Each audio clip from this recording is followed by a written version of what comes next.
quite often I find when this card comes out in a reading, it is still indicating to us that there is still some secrets yet to be revealed. There's things to be shared with us. So even though you may be in the midst of needing to make some major decisions and you get this card, it's saying to you everything's on track, everything's where it's meant to be. Even if it doesn't seem like it's positive, know that this is for your highest good, and this card will bring about any secrets or reveal anything that needs to be revealed as we move forward. So I always look at this card in a very positive sort of way, because it is the highest out of the 78 cards. It overrides anything else. It can bring a sort of a sense of mysticism and magic and wonder to any sort of reading. It sort of, to me, I always look at it as being more positive than negative, and it sort of really brings that very comforting sort of almost like a Mother Teresa energy where, you know, everything's going to be all right because she's there. Just her presence sort of makes you feel a lot better. And that's how I look at this card. And this card to me has very special significance this week, as we'll talk about at the end of the show. And this card always reminds me of this particular dame that we lost in the last 6 months. So it's a very, you know, sometimes by just asking somebody how they are or giving them a smile is the thing that they need. So let's move on to the astrology section. We still have some things that need to be changed. It's also a very creative time of the year. It's where we've got over Christmas and New Year, and we're starting to look at the projects that we want to bring about or work on for the remainder of this year. And we're still early enough in the year that we can start to get excited about them and sort of make plans and start to get things happening. So it is a very creative time of the year.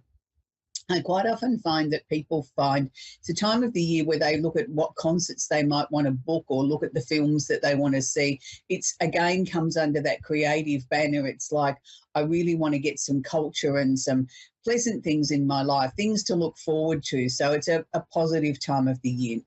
We're going to move on now to Venus is sitting at the moment holding hands or conjunct Saturn, the planet of discipline in Aquarius. Now, Venus is the planet of love and affection, but Venus is also the things that we love to do. So at the moment, we may find that there's a little bit of a restriction there on some of the things that we love to do or the things that we'd like to get moving. It's not saying that they're impossible. It's saying that, okay, if there is a slight delay or a little hold up, it's there, it's necessary. Look at the reasons why. Maybe you're trying to move this project along too quickly. Are you in too much of a hurry? So, you know, just take a deep breath, slow down a little bit and work with the energy. Don't try and swim against it, work with it. For those of you that are in a love relationship that might have been a little bit tricky recently, now is the perfect time to sort of try and think outside the square, to maybe approach the situation with your loved one or your child or your partner or the person that you're closest to in a different sort of way. Maybe just take a deep breath and look at it from their point of view, even though you may not agree with it. Maybe if you take the time to stop and look and listen to what they've got to say, that you might see that this is a completely new, fresh approach, something that you hadn't considered and may even seem a little bit wacky or out there or out of the box or the light bulb moment, that, and you can sort of say, yeah, okay, I can see that. I might not totally agree with it, but I can see and understand where you're coming from.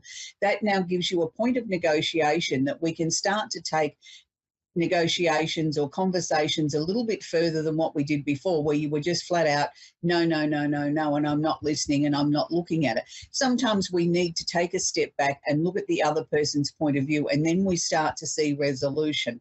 Wouldn't that be nice if we could apply that to the war in Ukraine?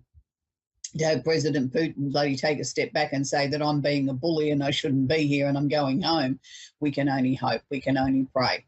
So with the last few degrees of Saturn sitting in Aquarius, this is really important for Aquarians. Any Aquarians that are watching the show, you will know that the last couple of years have been a time of change. Some have found restrictions, some have found changes that have been thrust upon them and forced upon them that they weren't looking for, and they needed to move along with those changes because that was the only way that they could move forward.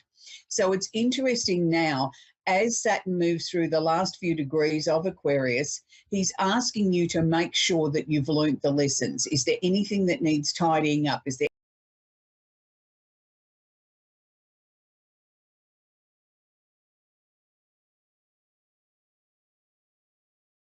Saturn's going to, if you don't do it willingly, Saturn will come along with like the baseball bat and hit you over the head and say, this is what's got to be completed before I move into Aries. So be aware of that. Most Aquarians that I've been working with over the last couple of years have willingly embraced the changes after they got over the initial shock for some of them, that it was a good thing, that it's putting them on a new directory, it's putting them on a new path, something that they wouldn't have thought of or brought something forward. And it's like, you know, once you get over that initial shock or the shake-up in your life, it's a really, really good thing. So if you are an Aquarian, please heed my advice. You've got very little time now to really listen to what Saturn's been trying to hammer home for this last couple of years. Make sure that you work with it instead of against it. It's always much easier to work with Saturn than swim against the tide. So we have Venus, we have Mercury, no, we had Mercury conjunct Saturn, I beg your pardon, Mercury. So there's some light bulb moments there. There's communication and things that we need to be sort of focusing. I do apologise. I didn't write the right symbol on my board. So we now have Venus is sitting in Aries, I beg your pardon. So Aries is, you know, where we're looking for the things that we love to do. So it's conjunct or holding hands with Jupiter. Now, Jupiter is the planet of expansion, opportunity, and luck. And it also is the time that Jupiter is holding hands or conjunct Chiron in Aries. So what this means in basic sort of terms is the things that we love to do, we really should be looking to sort of maybe encompass those in a way that, is it a way that I can bring change into my life, that I can bring opportunities and new things in my life, that, but at the same time have a healing aspect. Now, healing doesn't always mean we've been physically sick. Sometimes it can be emotional. Sometimes it can be that we've had blockages or changes in our lives that have prevented us from moving forward. So what it's asking here of Aries particularly is to find a way to love and embrace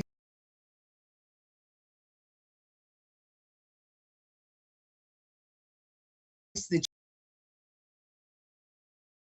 that you can really sort of make some great breakthroughs in this next few months, that, you know, projects that you might have been working on for some time now are finally going to start to get some momentum. People are going to start to see the merit in it. It's time for things to start moving forward. And it can be a very powerful, positive time for all those Aries people, particularly at the moment. It will flow on to the other two fire signs, Leo and Sagittarius, but not quite as much. And it will also flow on to the opposite sign, which is Libra. But again, it's very, very watered down there and will seem very minimal. The most of the impact for this is for the Aries people. And most of them know what I'm talking about. They've been slowly working towards bringing about change in their life. Some people are embarking on new directions, new jobs, new careers, new projects. Other people are just sort of trying to bring about some peace, some healing, sort of some balance into their lives, and they're trying to do it with love. And love to me is the answer to everything. It sort of makes the world go round. It makes us feel better. It makes us feel special, and it's something that is very healing in its own right. If you are fortunate enough to be in love or be surrounded by loving, beautiful people in your life, you'll find that you feel that love always, and you feel as if you can conquer the world and you can achieve anything. It's when we lose sight of that magical energy called love that I think things start to become very difficult for us. You've only got to look at the tenacity of the people in Ukraine and the interviews that I've watched and the things that I've seen and the atrocities that have happened there. They've still got this tremendous love of country, this tremendous pride in their own being and wanting to stay and fight for what they believe in and fight for their country and fight for their people. And it's love that I believe is keeping them together, and their pride of not wanting to give in. Now, I just want to duck back to where I made the mistake of calling it Venus in Aquarius, even though I talked about relationships there, and it might be the perfect time if you've been having difficulty talking about an issue in a relationship, with it being the planet of communication, Mercury, it would also apply in the same way. So everything that I said prior in this astrology segment would also apply, and you can apply that with love as well. So I just want to wrap up the astrology section by saying we've still got Pluto sitting in Capricorn. Pluto is there until 2024. So Pluto's nearing the end of his time too. So Pluto is really trying to get the world to sit up and take notice and to fix the problems that are there. And it's not just any one particular problem, it's a number of problems. And this is why we're seeing so many shake-ups with governments and official bodies and people seeming to change their mind, or, you know, I promised this and we've got to do that because the economy was bad, or we've got inflation, or no jobs, or no crops, or no whatevers. You've got to allow them to be a little bit flexible, to think that they're trying to do their very best. Yes, they might have promised one thing or preached one thing, but when they get there and circumstances change, they have to adapt to what they believe is the best for the country, the nation, you know, the outcomes that they're trying to achieve. So sometimes I think we give politicians a little bit of a bad rap, and I'm one of them that does that. But I think sometimes we've got to step outside the square and look at the whole picture and say, well, they are trying to do the very, very best that they can do. We're going to take our first caller from Kelly.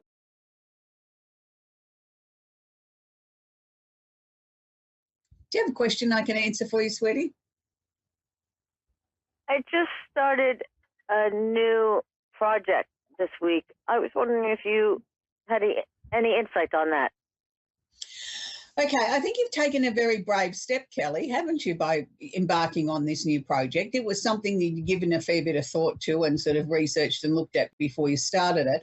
I'm not saying it's wrong. I think it's a great idea what you've started. I think you just need to be aware that there will be a little bit of what I term as the helicopter effect. It can go up and seem like everything's, you know, marching along really quickly, and then all of a sudden it'll suddenly come down and you think, oh, hang on, have I made the right decision? Have I done something wrong?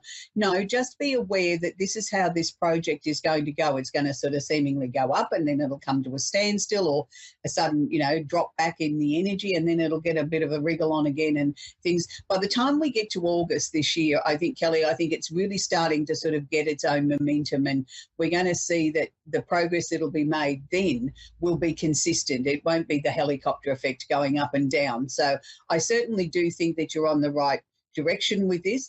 Are you looking to make some substantial money out of this project? I'm hoping so. Yeah, because I am seeing substantial money to be made out of this project.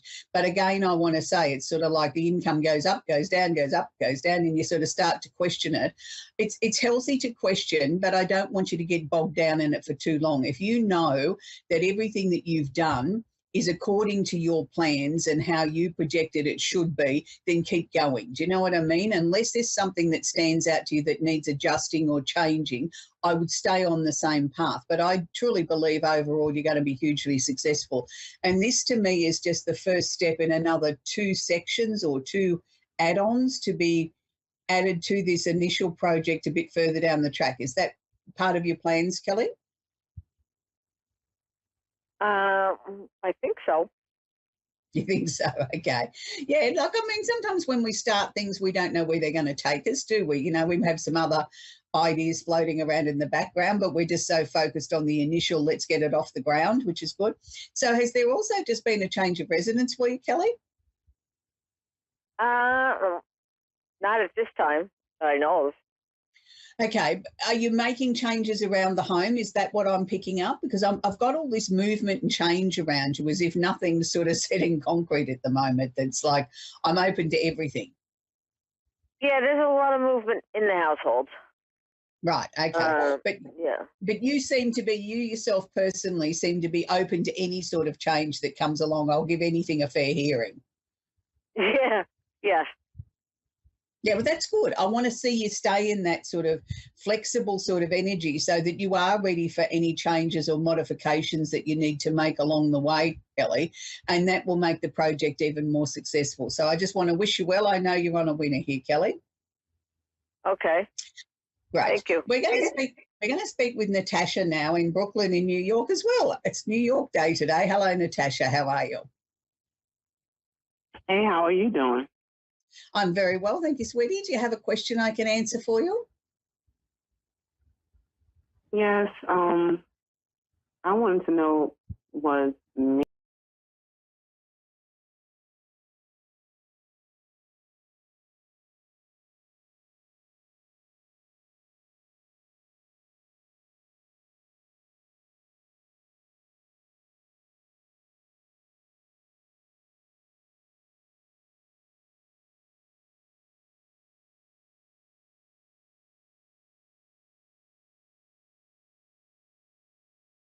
with him, and I know you do too. I think he's been quite stubborn. I don't think he's been prepared to sort of look at the whole picture. He's just sort of saying, oh, that's it, it's broken, just, get rid of it, sort of thing. It's interesting because I'm not going to put all the blame at his feet and I'm not going to put it all at your feet, but I'm going to say that I don't think he's acknowledging his part in what led to the problems. And that's the part that I'm quite cross with him about, because it's all well and fine to say something's broken and this is the only solution, but you've got to be grown up enough to admit your part in getting to this point. Now, he keeps sharing with me, Natasha, that he's very hurt. Well, that's all well and fine. He can be hurt, but so are you. You know what I mean? It's not all about me on his side.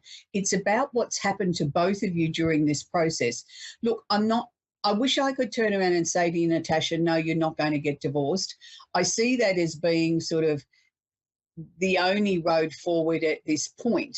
But I'm going to also say I want to err on the side of caution and I want to err on the side of optimism and say maybe this has got to happen so you can find your way back to each other. Maybe this has got to be that this chapter in your lives together finishes, and then once the pressure's off and he feels that, he can fix his wounds and, sort of turn around and stop blaming everybody else except himself for what went wrong in the marriage, maybe then you can find your way back to each other, because I don't feel this is the end of the story. And that's something I don't say lightly, and it's not something I often see. Usually when people end up in divorce courts, that's usually the final nail in the coffin, so to speak. But in this instance, Natasha, I don't believe it is. I feel it's sort of like it has to be the end of this chapter. And I think it's the only way that the healing process can take place. And then the two of you have about a 40% chance of finding your way back to each other in a new, improved, solid version of what the two of you stood for. And maybe that's the only way forward. I know it's not what you wanted to hear, but my role is to give you the information that's given to me in the clearest possible manner to help you cope with what's ahead. So I hope that's been of some help, Natasha. Yes, that was a lot of help. Do you think that he still loves me?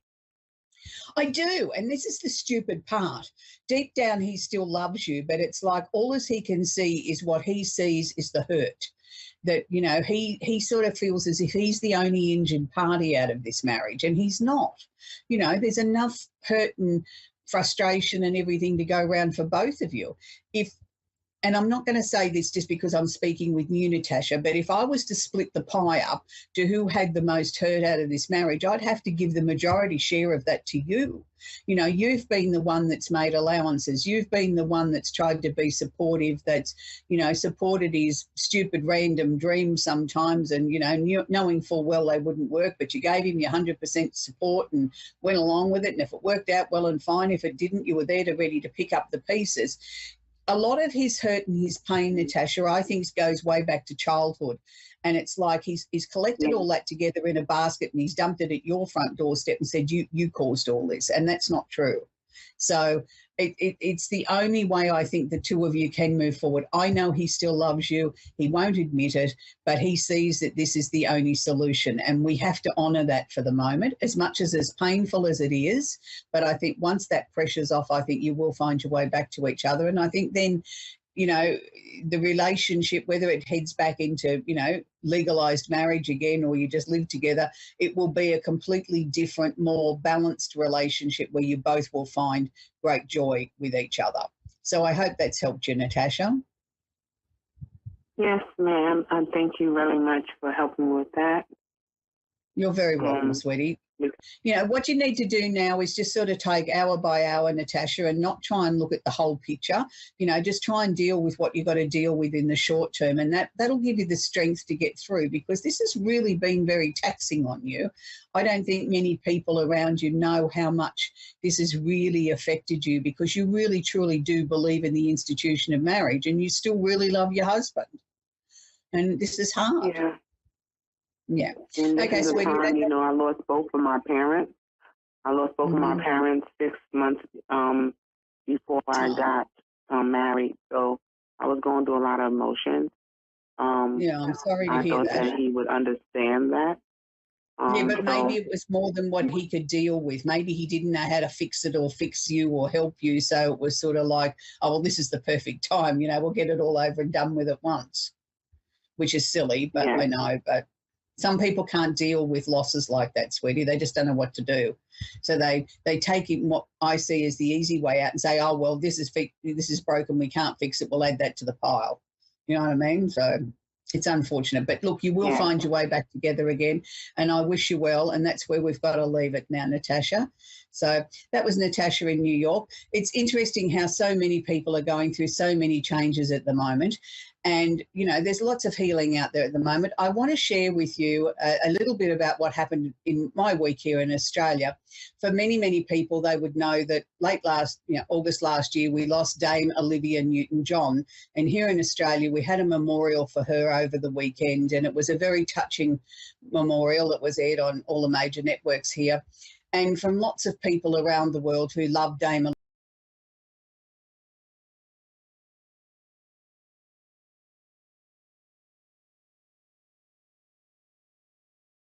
memorial, and I think that's Libby playing with my hair, was the fact that she was a great healer.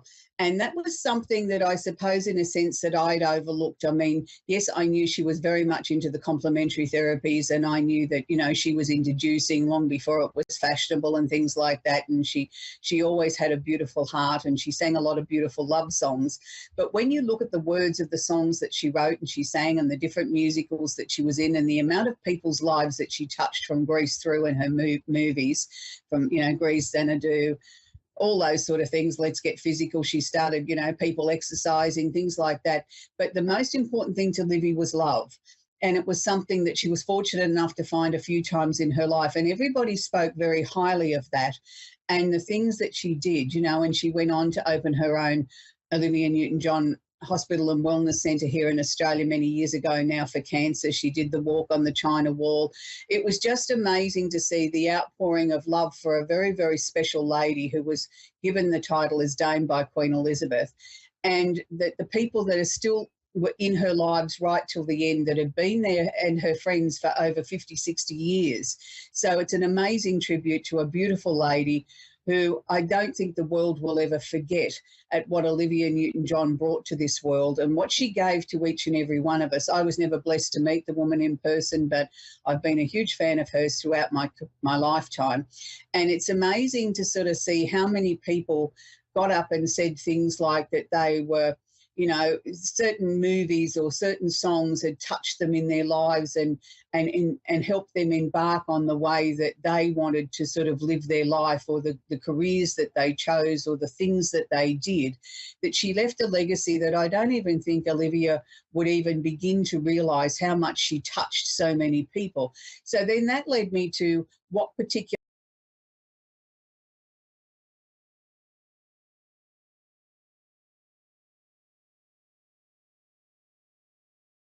impact that she gave to the world. And I kept coming back to one particular song. And at one stage there, they talked about all the different Johns in her life, that John, her husband, and John, a manager, and different people throughout the years. And there was one particular person that was mentioned who's an absolute favourite of mine. And they talked about Olivia Newton-John's favourite singer. And her favourite singer happens to be John Farnham. And then that sort of led to me to think, well, okay, what songs did Olivia and John sing together? Is there a particular song that sums up Olivia's life? And I remembered then the opening to the 2000 Olympics in Sydney, where Olivia Newton-John and John Farnham did a duet together called Dare to Dream. I went back and I watched the song a number of times, and I thought that really sums up Dame Olivia's life, that she dared to dream. She inspired all of us. She shared her love with each and every person on the planet and will always stay with us. So I want to leave you with a song this week called Dare to Dream from the 2000 Olympics in Sydney with Dame Olivia Newton-John and John Farnham. Until next week, bye for now.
listening to A1R Psychic Radio, Earth's #1 psychic radio network, and watching Moonstruck TV, enlightening television. Welcome. Time for the Mini Medium with Stephanie Cowan. Live from TarotWithSteph.net. Connect direct. In North America, dial 888-454-2751. In London, 20-3519-2158. In Sydney, dial 02-8488-3147. Or online, contact us through our Facebook page, facebook.com/psychic radio. Or one of our websites, askoneradio.com or moonstruck.tv. This is the Mini Media on A1R, the Ask One Radio Network. All right. Hello, friends. Welcome and happy March 1st. I'm so excited to see that we are starting to get into the spring. I literally was just talking to our producer about how much snow that we have here in Utah. And I'll tell you, it is just unbelievable. I mean, we don't even know where to put the snow. There's so much of it. So if you're in any parts of anywhere else besides Utah, maybe Colorado, I feel like maybe Colorado might be experiencing the same amount, but it's just unbelievable. But I have to think in a positive note, though, we do need the water. We have really been in a very kind of scary, I guess, if you will, a scary drought right now. So the Great Salt Lake here is, or I should say was, at a very scary low. So I feel that our beautiful Gaia, Mother Earth, has definitely been paying us back for the last probably 3 or 4 years that we just haven't seen much. So I think if I remember right, at the beginning of this week, we literally got 16 inches overnight. So, I mean, it was unbelievable, just a ton. And then that's just down in the valley. Our mountains are seeing, just immeasurable amounts. It's unbelievable. So if you ever have wanted to come and learn to ski, I would say now is the time. Come to Utah. They do say we have the greatest snow on earth, and we sure do. It's unbelievable. But I'm just I'm ready for the warmth. I am definitely ready. I just I'm such a summer spring kind of girl. I don't snow ski. I don't like being cold, so I feel like I'm meant to be on the beach, and I'm meant to be in the sun, and I'm meant to be playing in the ocean. And I sit here and live in a state that has none of that. It's crazy, but I think I'll get my way. I'll end up getting to a warmer area one day, I'm sure. But anyway, so a couple things real quick, and then I'm gonna pull my weekly affirmation that we do every week. So for those of you who might be just hopping on, I am your psychic medium here with A1R Psychic Radio. And I was thinking about this today, I've been with A1R for, which I think we're going on, 9 months-ish, almost, it's getting close to a year. So very exciting, and love what I do, and love the people I work with. So I feel like time flies. And I'll tell you what, going back to my first show I did versus now, it's night and day. It's so crazy to see the growth. So I cannot wait to see what even more comes this year. I feel that many are saying that 2023, I almost said 2013. Let's not go there. 2023 is going to be a huge year of change, and in a good way. So I sure hope so. I feel it. I'm going to manifest it for all of us. So All right. Well, I am going to, again, I'm very drawn to numbers. And today, part of the numbers that I get, if you will, are really uh, just intuition, but always either I connect with someone that is a caller on my show tonight, and or on my Facebook, I do free readings for about 2 hours from 7:30 to 9:30 Mountain Time, and it's on my Stephanie's Tarot readings. So if you're listening, you want to hop on. It's every Wednesday night. It's the best I can, right off about an hour after my podcast. So the numbers always connect to someone, and there's always intent from our loved ones in spirit. So with that said, interesting because, of course, we're in March, and hence the reason I'm wearing green today because we're in the month of St. Patty's, right? And the month of Lux. So, no coincidence. No, I swear this is not because it's St. Patty's Day, but I have been drawn to the number 17 today, and I just thought about that. That is St. Patty's. So, give me one moment. I'm going to count out the cards here and see what our affirmation is for today, and then we'll get ready to take my first caller. So, okay. So affirmations really are either it's a one word or it's a sentence that is really meant to be out in the universe, kind of a promise to ourselves. So the affirmation, and I'm sorry if I sound nasally. I've been fighting a head cold, so I can hear myself sometimes, and I think, oh gosh, I sound like I'm real nasally. But so the affirmation says that I am strong enough to face every issue in my life with courage and trust. And I love that. I love that. Even in my personal life, I can tell you right now that we all have our issues, right? We all have family issues, personal issues, health issues, whatever it may be. We have some kind of issue to deal with. And if we can face them all in our life with that courage, the trust that, the universe or God or whoever you feel your higher power is really going to take care of us and take care of everything that needs to happen within our path. So I truly feel that I put a lot of my trust out into the universe. And I'll tell you, the universe always seems to turn around and just send so many beautiful blessings. And so I'll show you the card. This card's so beautiful. These cards have butterflies, and I am very drawn to butterflies. So this deck's beautiful.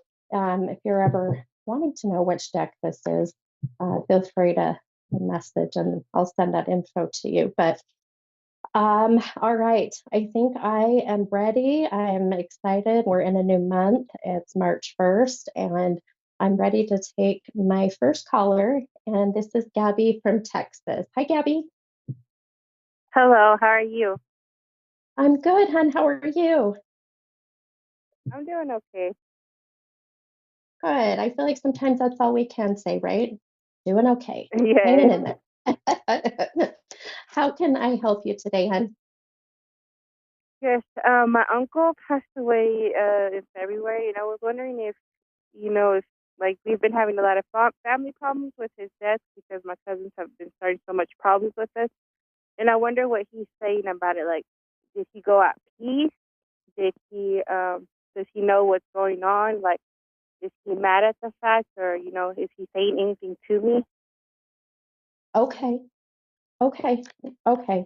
And how interesting, just I want to throw this out there real quick. When I start my show, I pull an affirmation card. And how interesting is it that the affirmation card, it fits beautifully, I feel, with what your question is, where it's saying that I am strong enough to face every issue in my life with courage and trust, which one of the examples I said was, issues that we have with family. And so, Yes. hearing that message and hearing your question gave me goosebumps, just because I do feel our loved ones in spirit work in amazing ways. They just know. They just know what we need to hear. And so first off, I would say, I would look at this message, that the affirmation.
Feel that your uncle could very well be coming through, because my my whole room starts to get this very different energetic feel. And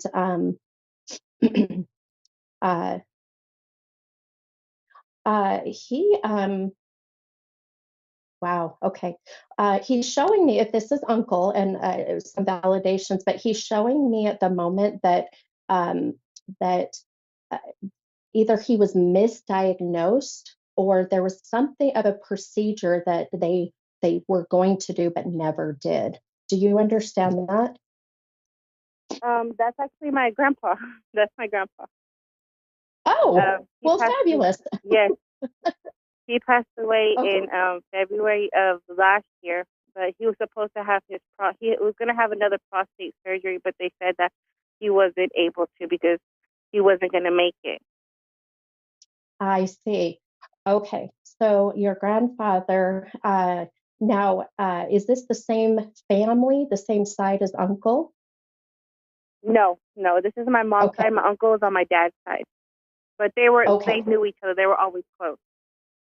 Oh, okay, perfect. I was going to say, I feel like that your grandpa's coming through and just validating that that he's uh, with others that are on your other side of the family. So that would make sense. Okay. Um, uh, okay. So I feel, first and foremost, your grandfather, a very strong energy, and sometimes when they're very strong, they can, in a sense, overpower others. So He's definitely a very respectable man, by the way. He comes through very, I feel that way. uh, with your uncle, I do have a sense of him being at peace with, even with, I feel like that even at peace with, at the end of life, there were some decisions about, do we cremate, do we bury, do we, something of that. Yes. That's the main fight. That's the main fight. Yes. Yep. Exactly. And I'm telling you, this man he's saying, I don't care. Because I don't care. He said, I just heard him say, enough's enough. Enough's enough is what I keep hearing. He says that either way, boy, he is really, he's really showing me and making me feel that sense of just wanting for everybody to know that, and this is how I feel too, that I know that religious beliefs come into play with cremation and also being buried, I guess, if you will, and I respect that 100%. I truly feel that the funeral, the services are for the living. Our loved ones in spirit, they just don't care. They just don't. They know that their soul will always forever be living on, and they will forever be with you. Um, I really do feel that he's okay. He's okay with where he is. He's okay. He does say share. He says you need to share. I'm not sure what that means. Yes, it's because Share. my cousin took all his stuff and she won't give us nothing, like not even his wife. Like Exactly. she took Okay. everything and she won't share nothing. Yep. You just gave me chills, hon. Yep. And so he's very adamant and a bit disappointed because he says, I did not raise you this way. I hear him say, I did not raise you this way. It's time to find peace, and honor him. He says, honor me. And this is not doing that. So please let everybody know if you wish, or have them listen to the podcast. But ultimately, at the end of the day, it's remembering him and the beautiful, amazing legacy he left behind. This man's amazing. I can feel amazing. And yeah. So I hope this, I know I have another caller waiting, but I hope that this gave you some peace, and hopefully. Yes, it did. It really Good.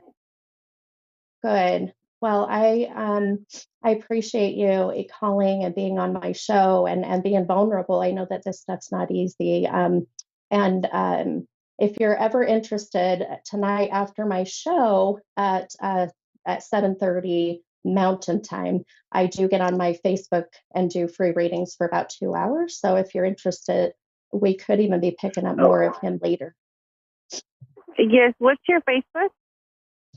It's Stephanie's Tarot Readings. Okay. Thank you so much, Stephanie. You know how All much right, that means to me today. Oh, you're so welcome. It's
of people get worried, with tarot, but it's really not as it seems. And the first thing I was really drawn to with you, the minute that you came on and then told me whatever comes, immediately I kept getting my sign to talk to you about health issues, some things going on with your health. And the minute I saw this death card, this is my validation of, okay, this is our beautiful spirit guides, our loved ones in spirit saying, yes, this is the right connection. Um, the particular deck that I use here, I've got several, but the one I'm using today is through Reiki. So it's all of our different chakras. Are you familiar with what chakras are? No. Okay, that's okay. Chakras really are just energy points within our body, the best way I can put it. We have 7 different chakras, and when you have a Reiki master, Reiki practitioner work with you on your chakras, it's to help release any stagnant energy and to really get you aligned and grounded, and it will help a lot with your health. And the number one thing I was really connecting with you, Gina, uh, I've got a little bit of a head cold, so I'm a little nasally, but I keep getting issues even with your right through your sinuses, your thyroid, and then it goes down into my lungs. Have you been sick? Do you have asthma? Is there issues with that, may I ask? I just had an abscess and it turned into like a sinus cold, and now it's like, I guess, chest congestion.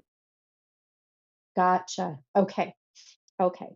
And that would definitely validate why I'm feeling, even with my head cold, picking up on your energy, and it seemed to get intensified.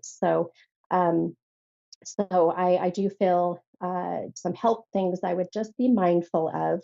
I'm not a doctor and I can't advise in any way, but intuitively, I want you to just be mindful of the drainage coming down even your throat into the lungs, because I do feel in sensation, I guess, if you will. So in the chest, in the lungs. So be mindful of that, okay? Okay. uh, the other thing I'm also connecting with is, oh wow, you just had a very strong. I just heard tell her mom is here. Tell her mom is here. Has your mother passed? Yeah. Okay. But what did Okay. you say before mother? Oh, I What? said that she said, I heard with my, so it's called clairaudient. I heard tell her mom is here. Oh, And this is my sign of your mom's soul stepping in. The minute I felt connected with your help, very well, I feel could be her way of just wanting to let you know her concern, even with your cold that you've got going on, or the sinus. Um, yeah. so Oh there's boy. concern with Yeah. my health? From mom, yes. From mom, yes. Yes, mom. A mom in the spiritual world. Her soul is stepped forward. I'm picking up through my mediumship gifts of her being here, and her validating the concern and wanting you to be very worried, not worried, excuse me, mindful I of can barely hear you your now. lungs. Can you hear me okay? No. You sound real far away now. Oh, okay. I'll talk a little louder if I have to. It could be a lot of time our souls, our loved ones, their energy can cause electronics to go a little crazy. But I want you to know that your mom coming forward is just wanting you to make sure that you stay on top of if you're having a cough or have anything in, with your lungs. Okay. Um, Okay. um, okay. Your I know I've got a couple minutes, but I want you to know, even with mom coming through so quickly last minute too, know that your mom also is wanting you to even she showed me hereditary, so hereditary illnesses. So if this is heart, congenital heart problems, lung, thyroid, but getting even some blood work done because she's showing me that you have a genetic line of things that could be connected to any health issues that you're having. So my suggestion intuitively is to even see about getting blood work done, okay? That'll start Okay. you out first and foremost. But all right, my friend, I know I have got about 45 seconds, but I feel like, boy, you got a whole lot in such a short amount of time. But if anything, look at how beautiful your mom's soul coming through and just making sure she's taking care of you from the other side. And Yeah. she does say that she's trying to make up for lost time. I'll put it that way, and I'll leave you with that, okay? Okay. All right. Thank you so very Thanks much. so much. You're welcome. Have a beautiful night, Gina. You also. All right. Thank you. All right, my friends. Well, thank you so much for joining and listening tonight. I knew it was going to be fabulous. So I am your mini medium. I will see you guys next week, and have a wonderful week. Thanks, guys. Bye-bye.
Question. You'll love Suzanne Marie readings. Clairvoyant reader and spiritual light trance medium. Tarot is used for spirit confirmation. She's been a spiritual reader for 30 years and would love to be able to bring accurate, clear, visionary readings for those who seek answers. Available online and phone. Call 320-455-2303 or email readingsbysuzanne@gmail.com. Suzanne Marie. Check her event page for specials.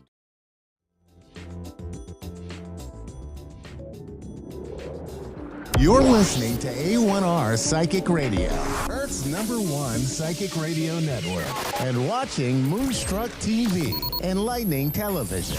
Welcome. Time for Psychic Paths with Suzanne Marie.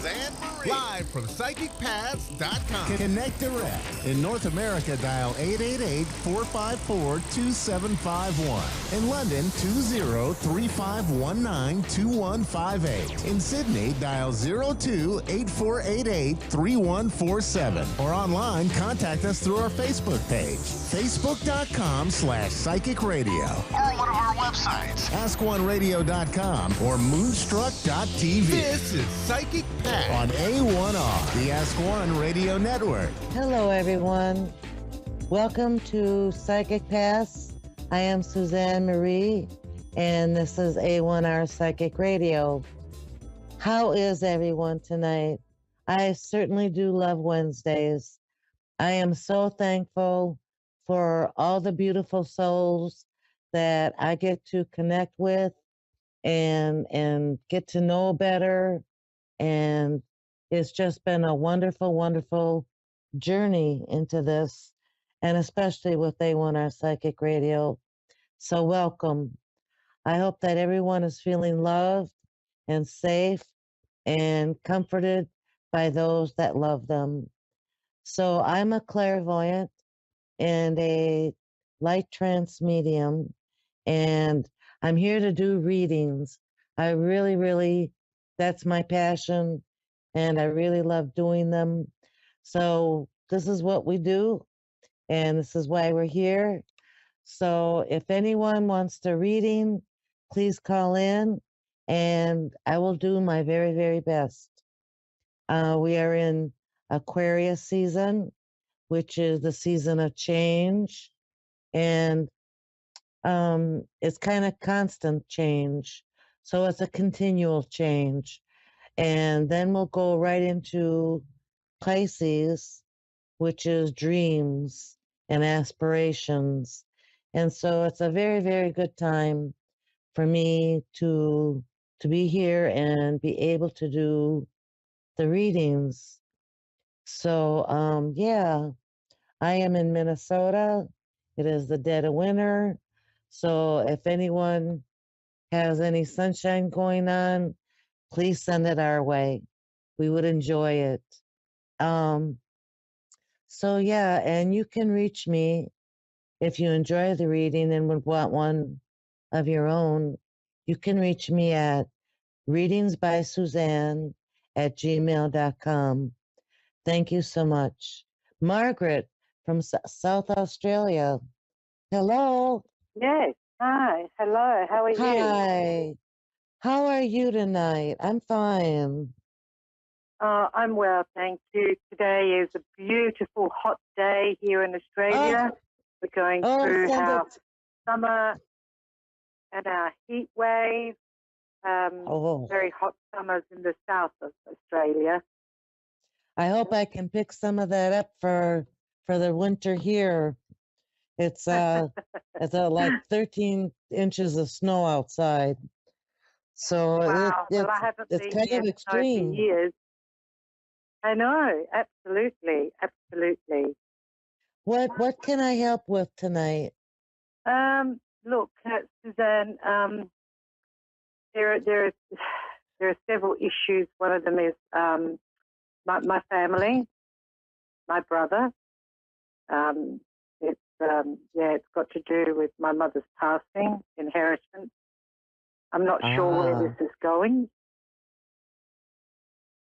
Okay, let me take a look and see what Spirit says, okay?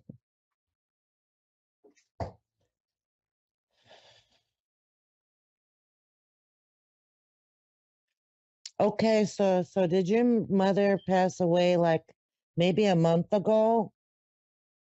No. Has it been months? My mother passed away. No, my mother passed away a long, long time ago.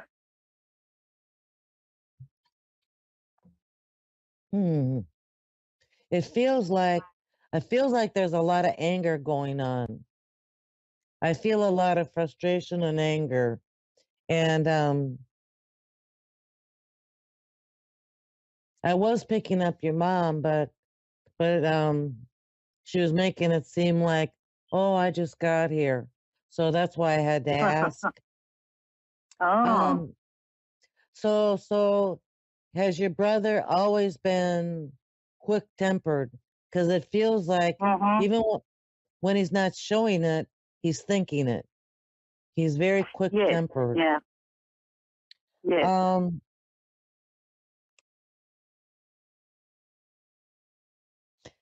Your mom is showing me that he's too reckless. He's reckless also. Not quite seeing what he takes care of. Everything is quick and impulsive is what I'm picking up. Are you going to court? I don't know. That's why I'm asking you. I feel like you're going to go to court. I feel like there's going to be someone to mediate what's going on with all of this. And I think it needs to be, because I don't think that you can meet a common ground with your brother. Yes, and I don't Hmm? think that he can handle it either, because I feel he has a lot of health issues. But go ahead. Yeah. Well, my mother died 6 years ago in March. My brother is a lawyer. He became the executor, the beneficiary. He took everything he wanted and only gave me what he wanted. Now he's expecting me to. He's saying that I owe money from my mother's estate, which is not true, and I do have a legal document.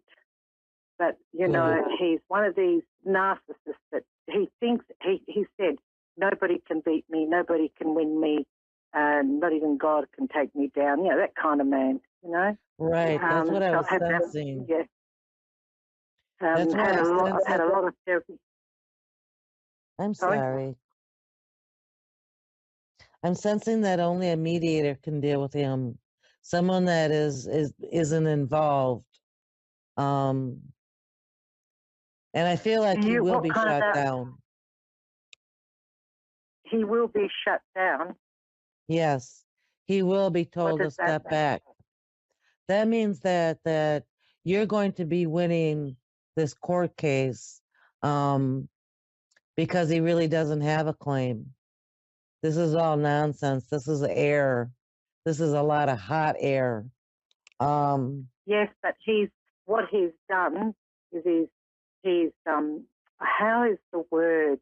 When you're a lawyer and you do things, you put things in company names, and he's unethical. What he did is I call it unethical.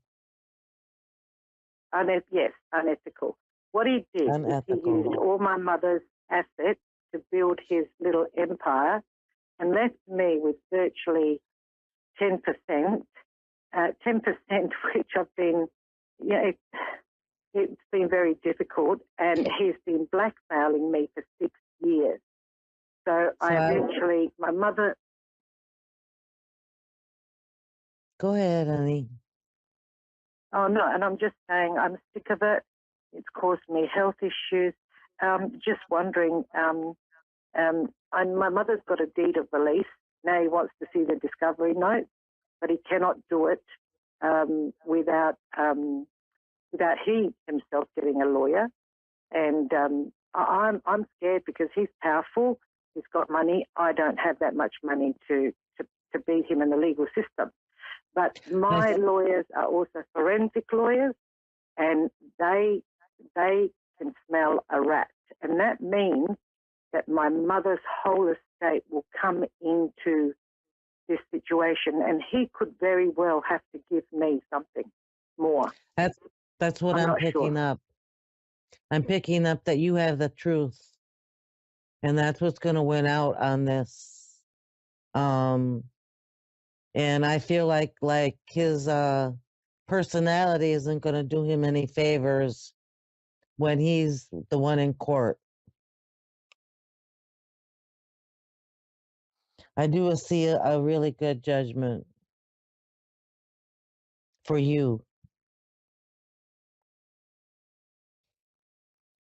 Yes, it's been very painful, and I don't understand. I think it feels like it's been painful for a very long time.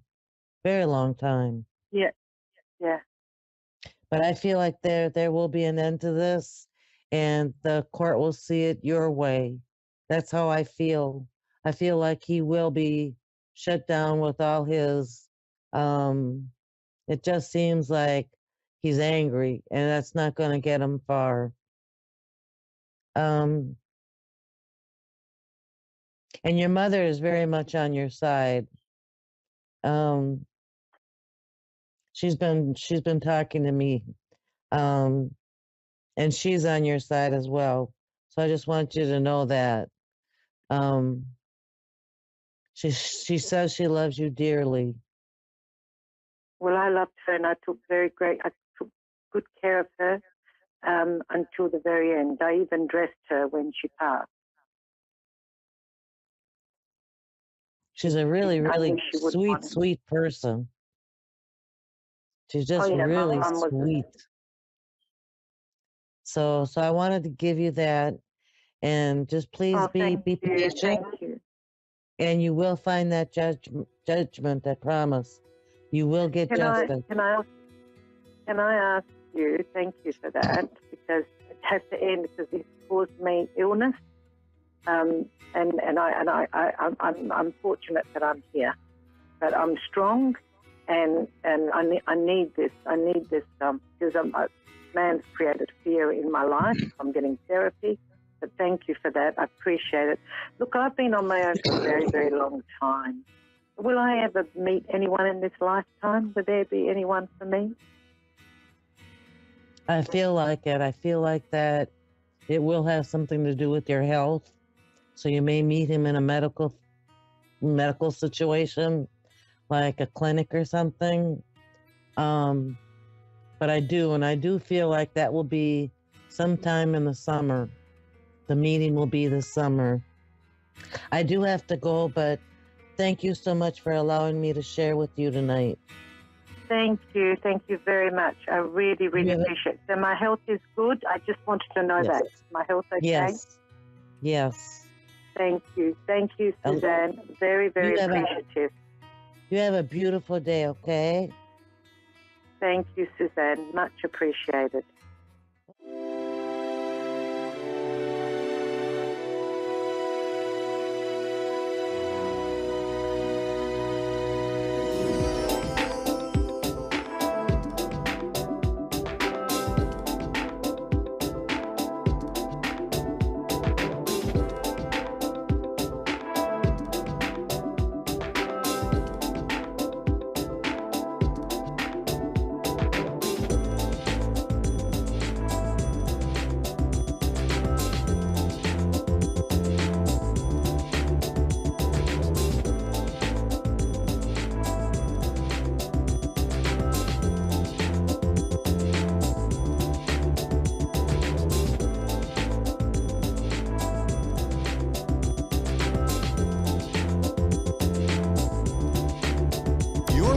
To A1R Psychic Radio, Earth's #1 psychic radio network, and watching Moonstruck TV, Enlightening Television. Welcome. Time for the Cowtown Medium with Kathleen Hart. Live from KathleenHart.com. Connect direct. In North America, dial 888-454-2751. In London, 20-3519-2158. In Sydney, dial 02-8488-3147. Or online, contact us through our Facebook page, facebook.com/psychic radio. Or one of our websites, askoneradio.com or moonstruck.tv. This is the Cowtown Media on A1R, the Ask One Radio Network. Good evening. I'm Kathleen Hart. I'm so glad you could join me tonight. I'd like to talk to you a little bit about mindfulness tonight. Some things I've overheard in public, heard friends talking about, seen folks post about on social media. There's a lot of scary things going on in the world. I think everybody's well aware of that, but everybody's talking about it a lot, perhaps focusing on it too much. And I hear folks talking about, how badly they've been treated, what horrible things someone said to them. And they go on and on in great detail about these things. And I don't think they're aware that the way the law of attraction works, you get what you put out. The energy you put out into the universe is what you're going to get back, what you're going to get more of. So if you're talking about all the horrible things happening in the world, all the bad things that have happened to you, all the terrible things that have happened to somebody else, and that's largely all you talk about, you're going to start seeing more of it because you are attracting it to you. And the world needs a lot less of that right now. So let's think positive. Let's send loving thoughts to everyone, and especially to ourselves. We need to love ourselves first so that we can love others. And we need to build ourselves up, talk about the good things and the things that we want to do, things we want to focus our time and our energy on, the things we want to get back.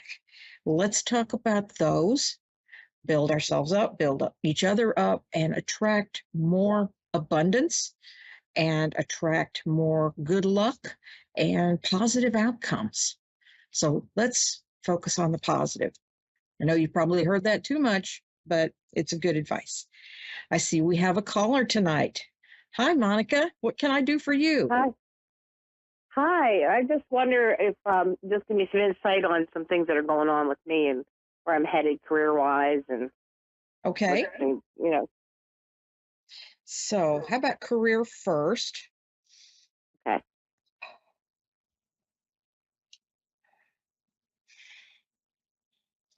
Get excited. Good things are coming.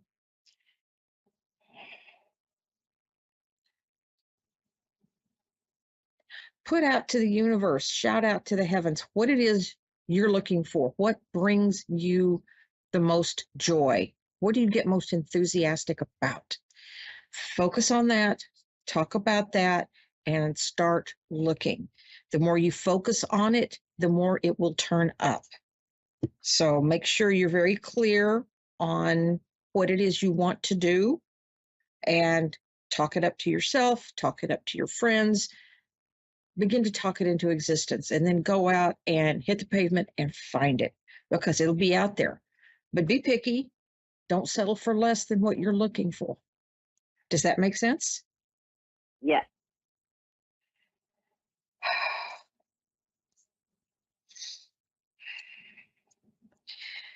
I feel like there may be some challenges ahead for you.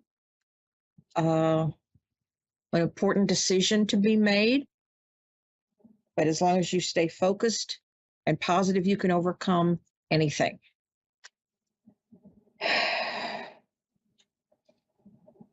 If you expect miracles, you're going to get one, but stay focused. Okay. Choose your path carefully. You may be on it for quite a while. Once you get started, you dig those wheel ruts in a little bit deeper.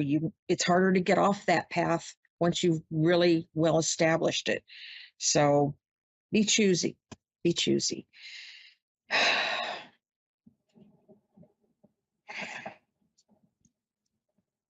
Feel like there's someone going on this journey with you. There may be a move involved. It feels like it's either a physical move to a different location, perhaps even a different city. There may be a change in relationships that goes along with it. Does that make sense to you? There might be some travel, but not really as far as a change in relationships, but maybe some traveling. Okay. I feel like the change of scenery will do you good. Do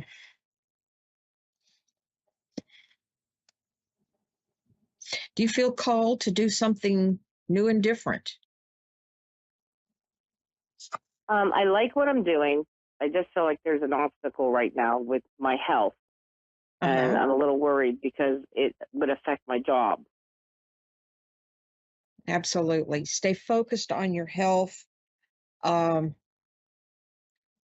be afraid to seek out the help that you need, and don't settle for the first opinion.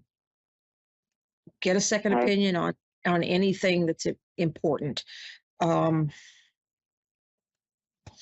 Anything that's slowing you down, you want to pursue that and getting something done about that before it becomes a bigger obstacle.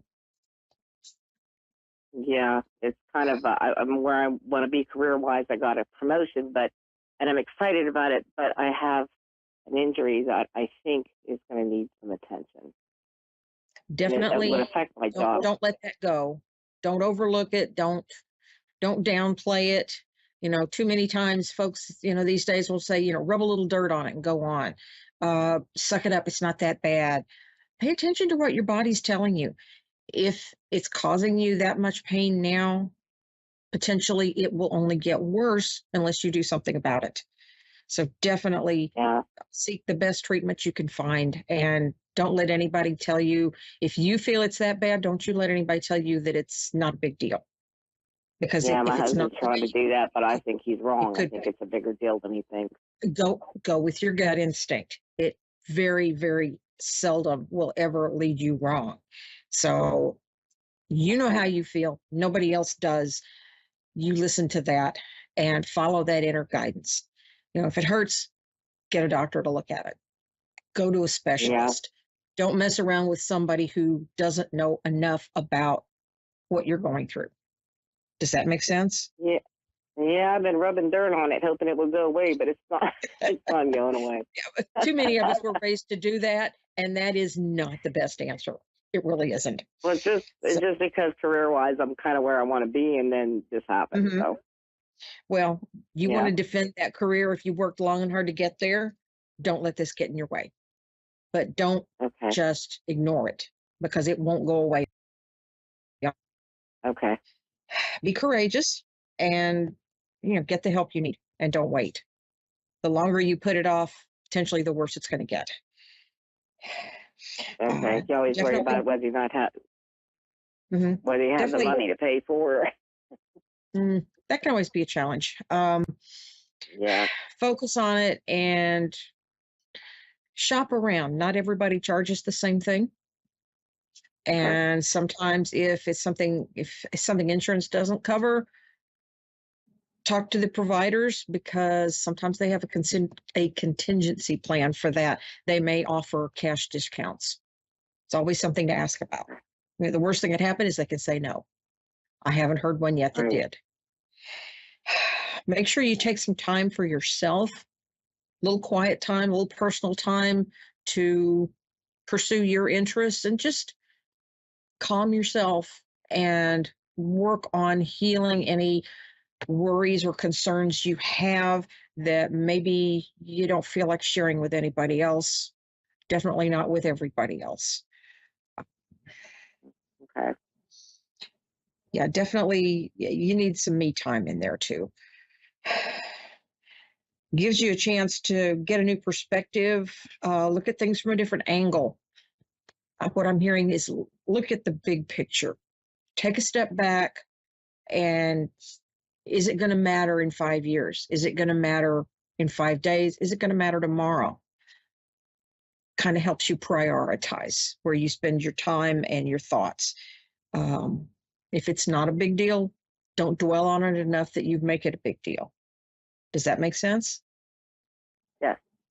Okay, good.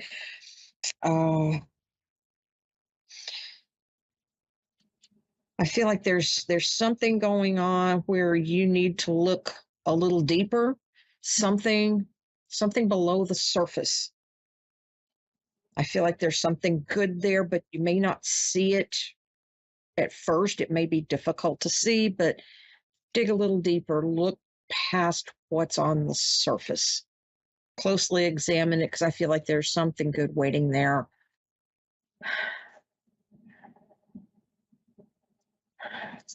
Is that something that makes sense to you?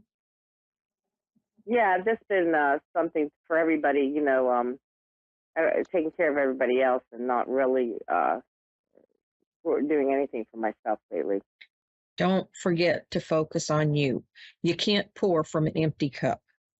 That's something my guides love to remind me, because I'll prioritize everybody ahead of me, and then I have to take a step back and go, wait a minute. Need to recharge those batteries, rest up, take care of me, then go back taking care of everybody else.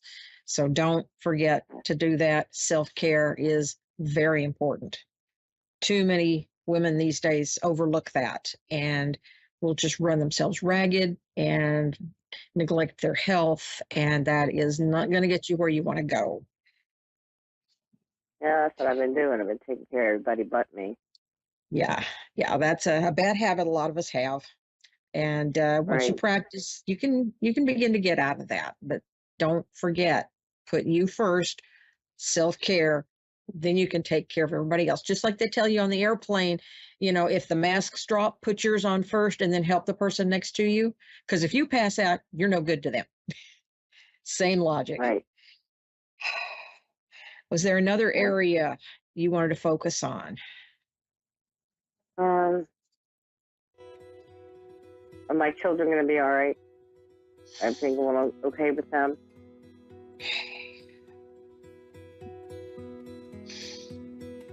What I'm hearing is they need to simplify. Somebody is making a big deal out of something that really isn't a big deal. And it's coming between two of them. I'm not sure if that's between two of the kids, between one or more of the kids and you, but there somebody is letting some small issue get in the way. So let's pay a little attention to that and try to air that out and make sure everybody's on the same page, so we're not spinning our wheels and going in the wrong direction. Does that make sense? Yeah. Okay. Well, I see we're short on time here, so I want to thank you again for calling, and I want to wish you a good night and good luck with everything. And don't forget to take care of yourself. I'm going to start doing that. Thanks. You're welcome. Take care. Good night.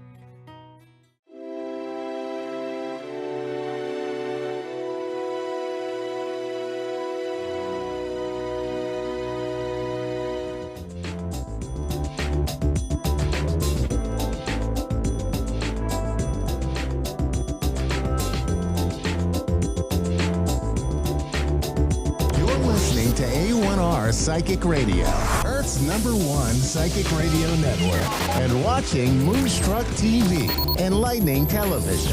Welcome. Time for New York City Celebrity Psychic with Perry Lyons. Live from PerryLyonsBrilliance.wixsite.com/Perry Lyons. Connect direct. In North America, dial 888-454-2751. In London, 20-3519-2158. In Sydney, dial 02-8488-3147. Or online, contact us through our Facebook page, facebook.com/psychic radio. Or one of our websites, askoneradio.com or moonstruck.tv. This is New York City Celebrity Psychic on A1R, the Ask One Radio Network. Hello, darlings. Hello, my cherished ducklings. I'm Perry Lyons, PERILYONS, Perry Lyons, that's me. And this is Moonstruck TV and A1R Radio. I am a psychic medium, although over the holidays I ate so much that I'm edging toward being a psychic large. But I'm so looking forward to hearing from you. Please do call in. I have a verifiable 85% accuracy rate and above, but I like to just put that little extra in to make me look better and give me a little wiggle room. So I'm sitting here waiting by the phone, waiting for your call, and call with your most deepest and least grammatical, questions. And I'm here for you. I occasionally do mediumship work, but I'm on air. It's very tiring, so it's kind of easier if you can just ask a psychic question, but I'm open to both tonight. And what else? We got a new moon coming up in Aquarius, which is very lucky for all of us because Jupiter's in Aquarius. I might be wrong about that. I should probably look that up before the show went on. Anyway, but the new moon in Aquarius on the 24th is a great time to put your intentions into the universal ether. It really is. New moon is a great time to just state your intentions out loud, like you already have them. I have a Rolls Royce. feel free to send me one. And I've got a fairy in my hair tonight for those of you who are watching at home or watching at a friend's house or just plain watching. See that? I got a little fairy. That's because my first name means fairy. And the first time I looked my name up, it said I met fallen angel. I was a little taken aback by that. I'm like, Mom, Dad, what did you look at me and say, oh, she's so cute. What does she look like? She looks like a little baby slut. No, fallen angel is not the right definition though. A fairy or graceful being. Fairy, if you've ever seen me trip over a dust moat as I'm trying to cross a room, you know that graceful isn't maybe the first word that springs to mind, but anyway, I'm babbling because it's fun. I'm going to draw the 3 cards I do for the psychic weather, which is a phrase I invented and everybody else is stealing, so what the hell. I've been doing this for 5 years and I'm very, very grateful to Moonstruck TV, A1R Radio, and my producers, Dave and Constance Solomon, and to all of you guys. It has been so fun so far, and it's only getting better, baby. Okay, we got Stephanie in Texas City, Texas. Hi, Stephanie. Give me 3 minutes. I just want to do the psychic weather, the tarot weather for the week. While you're waiting, Stephanie, what I'm going to ask you to do is breathe in deeply. And as you breathe out, I'm going to ask you to do this 3 times. Breathe out like this, like you're blowing out a birthday candle. You might sound like a whoopee cushion, but don't worry about that. That's to get you into a very relaxed state, which makes it easier for me to jump in and rummage around in the sock drawer of your psyche. Okay, darling, I'll be right back. I'm just going to do the psychic weather for the week. This is the tarot weather for the week. And I'm going to be drawing 3 cards. Excuse me, 1 second. This is water. Joke. And for all of you watching me for a long time and know that I usually keep my tarot cards in a big battered cardboard box, I just got something new. Woohoo! Kate Spade tote bag. Okay, so I'm going to draw 3 cards. This will be the beginning, starting today for the week coming up. Going to be the beginning, middle, and end of the week. So what's the first card? Oh, and the first card is the 2 of Wands. This can often mean that you're sort of in the beginning of something. This might be at that stage where you're dating somebody and you're sort of dreaming of each other, but you haven't made any kind of commitment yet. So boys, get on that, or girls, or other. If you're a gender fluid or whatever gender you identify as, we're very LGBTQ friendly at this show, in this show, on this show, whatever. So the beginning of the week is going to see you might have started a project or a relationship, which is in that stage of like, where's this going? And what I suggest is just go where your intuition takes you. Go in the direction of pleasure, whatever lights you up, whatever, even if it sounds crazy as you're thinking of it, just go ahead and do, not too crazy. Don't wear a giant chicken suit and dance around doing the polka, unless, but enough about my personal life. But I would really follow your intuition in this week, especially with the new moon in Aquarius on the 24th. Aquarius is about innovation, about thinking outside any box. Thinking so far out of the box you can't even see the box. And so it's a really good time. You're working towards something. I strongly believe it's going to work out. I just love doing that. Oh boy. Okay, next one is, this is somebody for me, a lot of readers read this differently, but over the 15 years, 20 years, I started when I was 10. Over the years I've been doing this, what I found out is this card means 2 things. First of all, it's overcoming a fear of success to be successful. It also means strategic planning. So there's something this week where if you think ahead, you're going to succeed. What this guy is doing, if you can see the card, there. If you can see the card, what he's doing is he's snuck into the enemy camp. Apparently there was going to be a big battle the next day, but he snuck into the enemy camp the night before and he's stolen all their swords. So no bloodshed tomorrow, and P.S. got a lot of nice new swords. So it's about if you plan ahead for some sort of maybe stressful or an important situation that's coming up for you, think strategically, know you can win, and P.S. a lot of nice new swords. Okay. Third one is, and Stephanie, thank you for waiting. Oh, that's kind of cool. I almost put it back, but I don't put cards back because I have integrity. Of course, if I have integrity, it probably belonged to somebody else to begin with. Joke. This is the Fool card. As we all know, the Fool is the poor sap who everything in the tarot happens to. He's the 0 card. He's the beginning and end of the tarot. And what this actually means, all joking aside, is that you're starting a new journey of some kind. You're taking a step up in frequency. You're taking a step up in your life. And sometime toward the end of this week, which is 6 or 7 days from today, you are going to be starting something that's going to be wonderful. What we strongly, I don't know why I'm talking about myself in the plural, what I strongly advise, maybe because I'm royalty. I actually am related to Marie Antoinette. I'm her 6th cousin, 12 times removed. It's true. But who cares? And look what happened to her. So what this card says is that you're going to be beginning something. You might be embarking in a new relationship, taking a new job, but have some faith. This card is usually depicted as somebody stepping off a cliff while his little dog is jumping up and down beside him, which can either mean the dog is saying, don't do that, but don't listen to your doubts, just do that. What it actually means, the dog is his intuition. And as he's stepping off the cliff, like Harrison Ford, no, is it Harrison Ford? Yeah. In Temple of Doom, as he's stepping onto what's the part where he's stepping, it's like he's stepping into an abyss, but Kate Capshaw is saying, just take the step and the bridge will come. So if you take the step, the bridge will come. By which I mean, have some faith, take a leap of faith, trust yourself, because you are the only one of you that has ever happened in the entire universe ever. And how cool is that? So you're obviously the best one of those. Woo!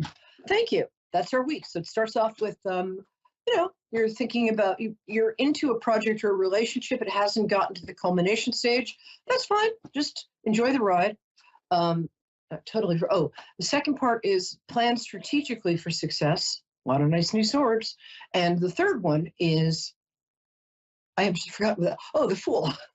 Speaking of fools, the Fool card is you're starting a whole new journey. Enjoy it and take that leap of faith. Stephanie, I hope you're still there and that you've been doing that beautiful magic breathing I just taught you. Hi, baby. How are you? Stephanie, I know you're there. I can hear you breathing. Yeah, I'm here. All right, love. Hi, sweetie. How are you? I'm good. Good. Can you hear me? Yes. Awesome. Okay. So first, I like to connect with people by having them tell me what their birthday is. Do you mind doing that? The year too, or just the month? Not if you don't want to, honey. Don't ask, don't tell. Just the day and date is fine. I won't tell me mine. August 2nd of 84. So. August what? 2nd. Oh, 2nd. Oh, you little Leo. Oh, my favorites. You know what? I was talking with a friend yesterday about, she's an astrologer, Madeline Aslan. She's very good. But we were talking about how everybody wants to be a Leo because you guys are the coolest. And I decided I'd start a sign reassignment clinic in Costa Rica where you can fly and surgically we change your sign surgically. And I wouldn't want to be a Leo. I'm a Pisces. Okay, my love. What is your question? Because it feels like you have a very specific question at the top of your mind. Might be about a relationship. Might not. Well, it's kind of two, so I'm trying to figure which one. Because my husband just passed last month, so I'm kind of like what the cards are saying. Whereas, like, I have 2 kids, so in a bad situation. So the whole journey thing, I'm going out on my own after 10 years with him. So. Oh, sweetheart. It's kind of just like, is he there? I just want to take. Yeah. Oh. Okay, so we're going to do 2 things. I'm going to do a little mediumship work if you want. I don't have to. But I will pull some cards. That. I will pull some cards and, oh, honey, I'm so sorry. I can't imagine, but oh, God. I just want you to know that grief is, I lost somebody very precious to me recently, and I'm finding out that grief is its own animal. And be very gentle with yourself for the next year, okay? Be very compassionate. Treat yourself like you would a friend who's maybe sick. It's very hard. And I know with 2 kids, are they 6 and 8? No, 7 and 15. I'm sorry? 7 and 15. Oh, I'm so sorry. All right, 6 and 7. I'm going to claim that one. The 15. Wow, that's a difficult. That's a lot of energy for you to be dealing with for other people. Try and take some time for yourself. Okay. A lot of meditating. Okay. Tell me his first. Oh, I'm so glad you're meditating. That's the best thing you can do right now. And I'll say prayer of any kind, even if it's just like, dear whoever's there. But it really does work. And I used to be an agnostic, and that has changed. But about you, do you mind telling me his first name? Billy. Oh, sweetheart, what a great name. Oh, he's a pumpkin. Oh, he's so happy he can communicate. First of all, I realize, okay, just so you know, what people say, he hasn't quite processed this either. Do you mind if I ask, was it sudden? Yes. Yeah, that's what I'm getting. He's so sorry. I know it wasn't his fault, but he just feels really guilty because he's so with you. He's also with his mom, who is devastated. Do you know it? I mean, are you and his mom in touch? We don't have the best relationship, but I know that it's been really hard on her. Oh, it's been really hard to her. If you can, I know you don't, but she's a very young soul and you're a very old soul. And I think you guys, I'm not going to tell you what to do, but I think you guys could comfort each other a lot. But you're very different personalities. Woo! Okay, let me get back to him because he's so happy to be here.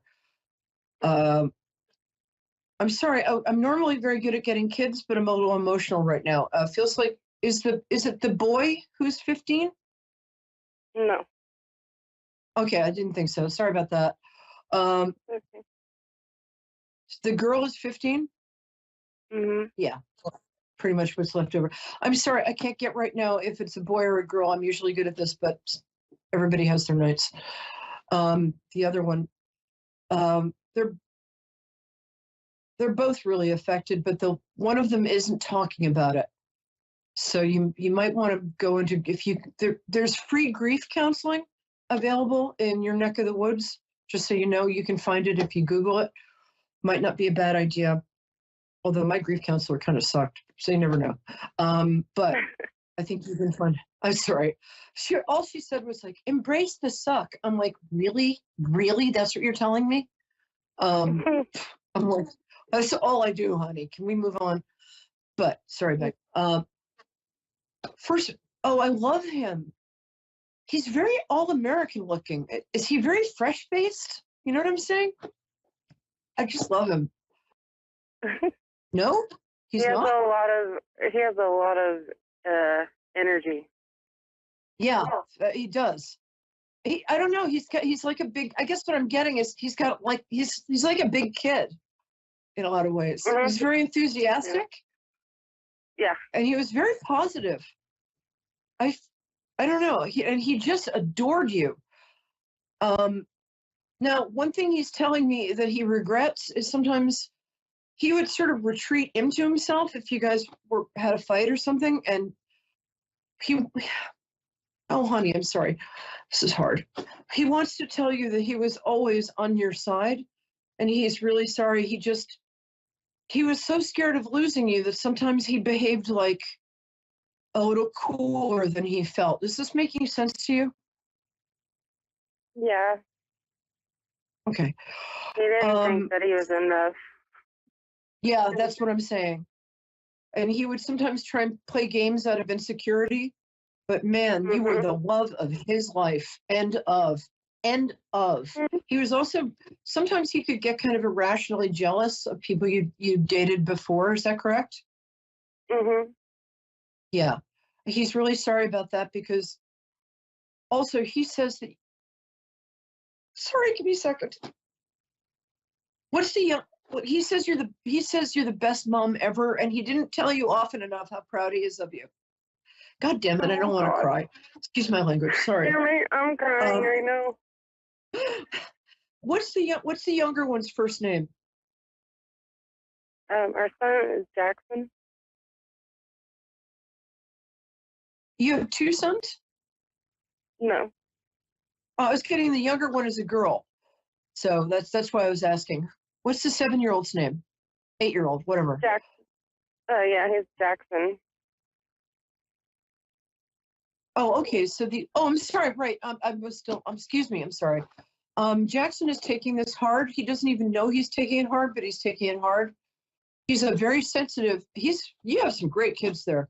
He's a very sensitive little boy, but but he's also like a little man. You know how you see those little boys and they're like little men and it's just the cutest thing ever? Is that accurate? Yeah. He's trying not to cry and he's trying not to, he wants to take care of you, which is just killing me because it's so cute. What a good, and your girl is amazing. Wow, she's really pretty too. She looks like you. I can't see, but I can see with the eye of my heart. What? Yeah. Everyone says she's my twin. Yeah, she is your twin. Oh, I love that. You're both so pretty. You both have especially beautiful eyes. Okay, I'm going to very quickly. Yeah. Right. You're welcome. But I can say, oh God, they're amazing color. You have amazing color eyes. I can't tell if they're hazel or blue. By hazel, I mean that sort of, are they green or blue, your eyes? Now my guides are saying brown, but guys, will you stop messing with me? Sorry. What color are your eyes? Well, mine are kind of gray. They change colors to blue and green and gray. Yeah, they're blue, gray, and green. Yeah, I have that too. You've got ocean eyes. Love that. Okay, you're going to be okay. That's the first thing I want to tell you. And what I want you to tell yourself is not only are you going to be okay, you're going to thrive. I know it's really hard. Not only that, right now, 5 of diamonds, you're worried about stuff financially. There's much more available to you than you know. Also, but the Hanged Man card says you are going to take this challenge in stride. You are so much stronger than you know right now and than you can feel right now. But the thing is, here's the card I got that just makes me happy. What the heck did I just do with it? Oh, great. I just dropped it. It's the Chariot card. Just trust me on this. The Chariot card. Oh, there it is. Chariot card is the card of winning in a difficult situation. You're going to have to be mother and father, which is what the two sphinxes pulling this chariot are. You're also either going to start your own side business or start your own business. You've never really thought of yourself as a terrific businesswoman. I am here to tell you, girl, you are. The thing is that you're very sensitive to Jackson gets it from somewhere, baby. You can ask Billy for help too. They help us. They really do. My dad helped me like crazy after he passed, just because I asked. They can't volunteer. There's some sort of rule about that, but you can ask Billy to help you. And just take your ideas seriously. Just write them down for now. Have a little book in which you write down 10 ideas a day. And what I'm going to say is you're going to make it through this. Eventually, you're going to remarry, but I can't even think about that now. But you are going to find a terrific man that's going to come towards you. Not right yet. I know you're in grief.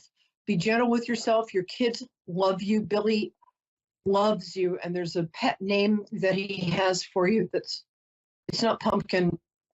I'm sorry. I'm not sure what it is, but oh God, is it cute? No, it's not Puppy. I give up. What's the pet name he has? What?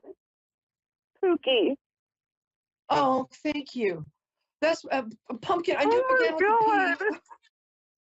I'm sorry. Could have known that. Yeah. Well, I'm good at this is my job, baby, and I'm good at my job. And you know what? I'm just sending you so much love. And I do free readings for people who've lost a spouse or a child.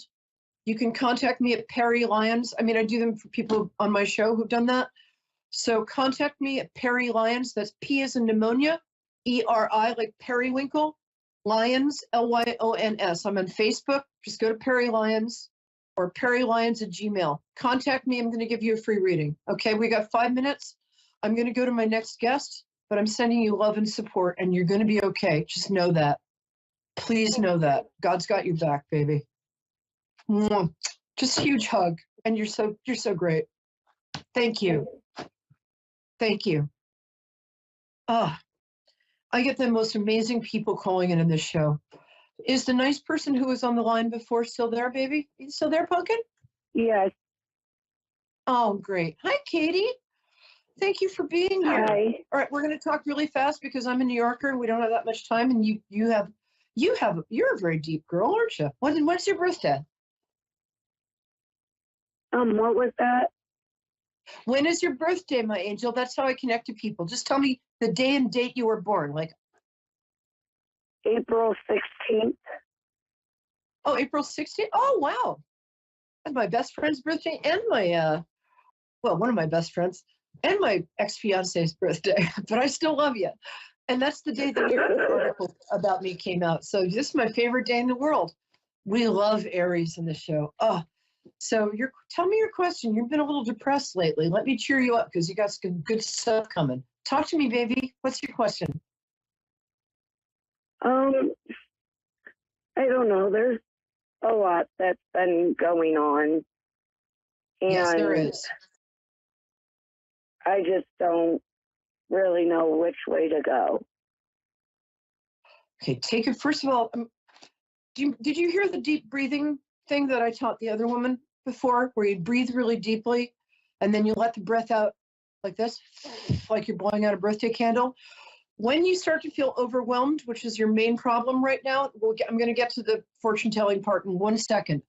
I want you to do that breath 3 times, every time you feel overwhelmed. And remember, how do you eat an elephant? 1 bite at a time. And you're right, you've got stuff going on financially, relationship-wise, family-wise. It's a lot, but you're going to get through it because, darling, you've never met a challenge you couldn't overcome. If you look at the evidence from your past, you'll see that everything you thought was going to kill you just made you stronger. So I'm going to tell you that right now. And let me pull some cards for you. What I'm getting for you here is, oh, honey, these are great cards. But yeah, right now it's a little tough. You're a little lonely. You feel like nobody's supporting you. Is that correct? Yeah. Yeah. And that's really hard. And it feels like some form of payment or something that you were getting has suddenly stopped or maybe is in danger. Is that correct? Yeah. Okay. Sorry about that. Here's what's going to come up for you. Are you invited? If you're invited to a bridal shower, baby shower, or a wedding in the next 3 months, go. Something's going to happen there that's really going to change your life. Also, what they want you to know is this year, this is the earned happiness card. So just before I get to the specifics, I want to tell you that there's a happy ending happening for you by, I want to say June, October at the latest. This card is earned happiness and it's sudden happiness. You're a really good person. You take care of everybody else. It's time to start taking care of you. I think I would look for a different job if I were you. Don't quit the one you have, but you'd be really good. You might even want to learn a trade if you want to go to something like beauty school. I don't know what you're doing right now, but you're really good with people. How many kids do you have? I have 4 kids, and then I lost 2. I got 3. Sorry. Oh my yeah, God. 3 live with me, sorry. But my oldest lives with her dad. Oh my God. Well, she really is with her dad, and they're both waving. I only have 2 minutes, but I want you to know that they're both with you. You gave her a beautiful name too. Oh, so beautiful. Oh, honey, you've already been through. You're going to be okay though. You've gotten through that.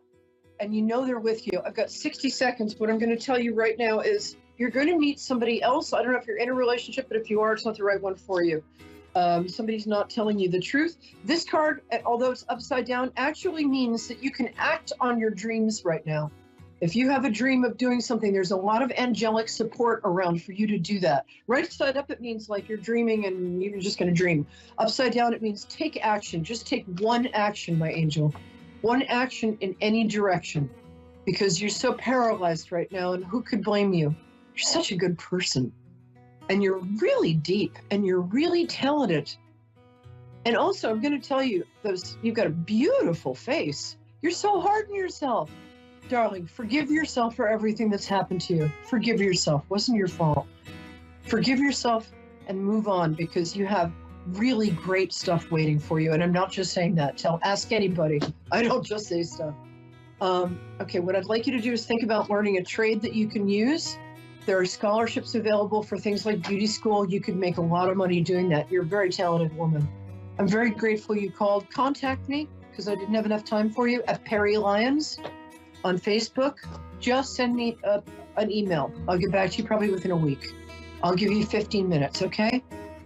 You're going to be okay. I promise. My heart to yours. And you're in my prayers and you're in my Buddhist chanting, both.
You're listening to A1R Psychic Radio, Earth's #1 psychic radio network, and watching Moonstruck TV, enlightening television.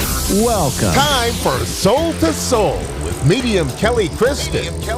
Live from MediumKellyKristen.com. Connect direct. In North America, dial 888-454-2751. In London, 20-3519-2158. In Sydney, dial 02-8488-3147. Or online, contact us through our Facebook page, facebook.com/psychic radio. Or one of our websites, askoneradio.com or moonstruck.tv. This is Soul to Soul on A1R, the Ask One Radio Network. Hi, everybody. Welcome to Soul to Soul. I am your host tonight, Medium Kelly Kristen. It is so great to be here with you. I always look forward to Wednesday nights. I hope everyone's safe and dry where they are. It has been really crazy weather where I live, which is Central California in a little town called Visalia.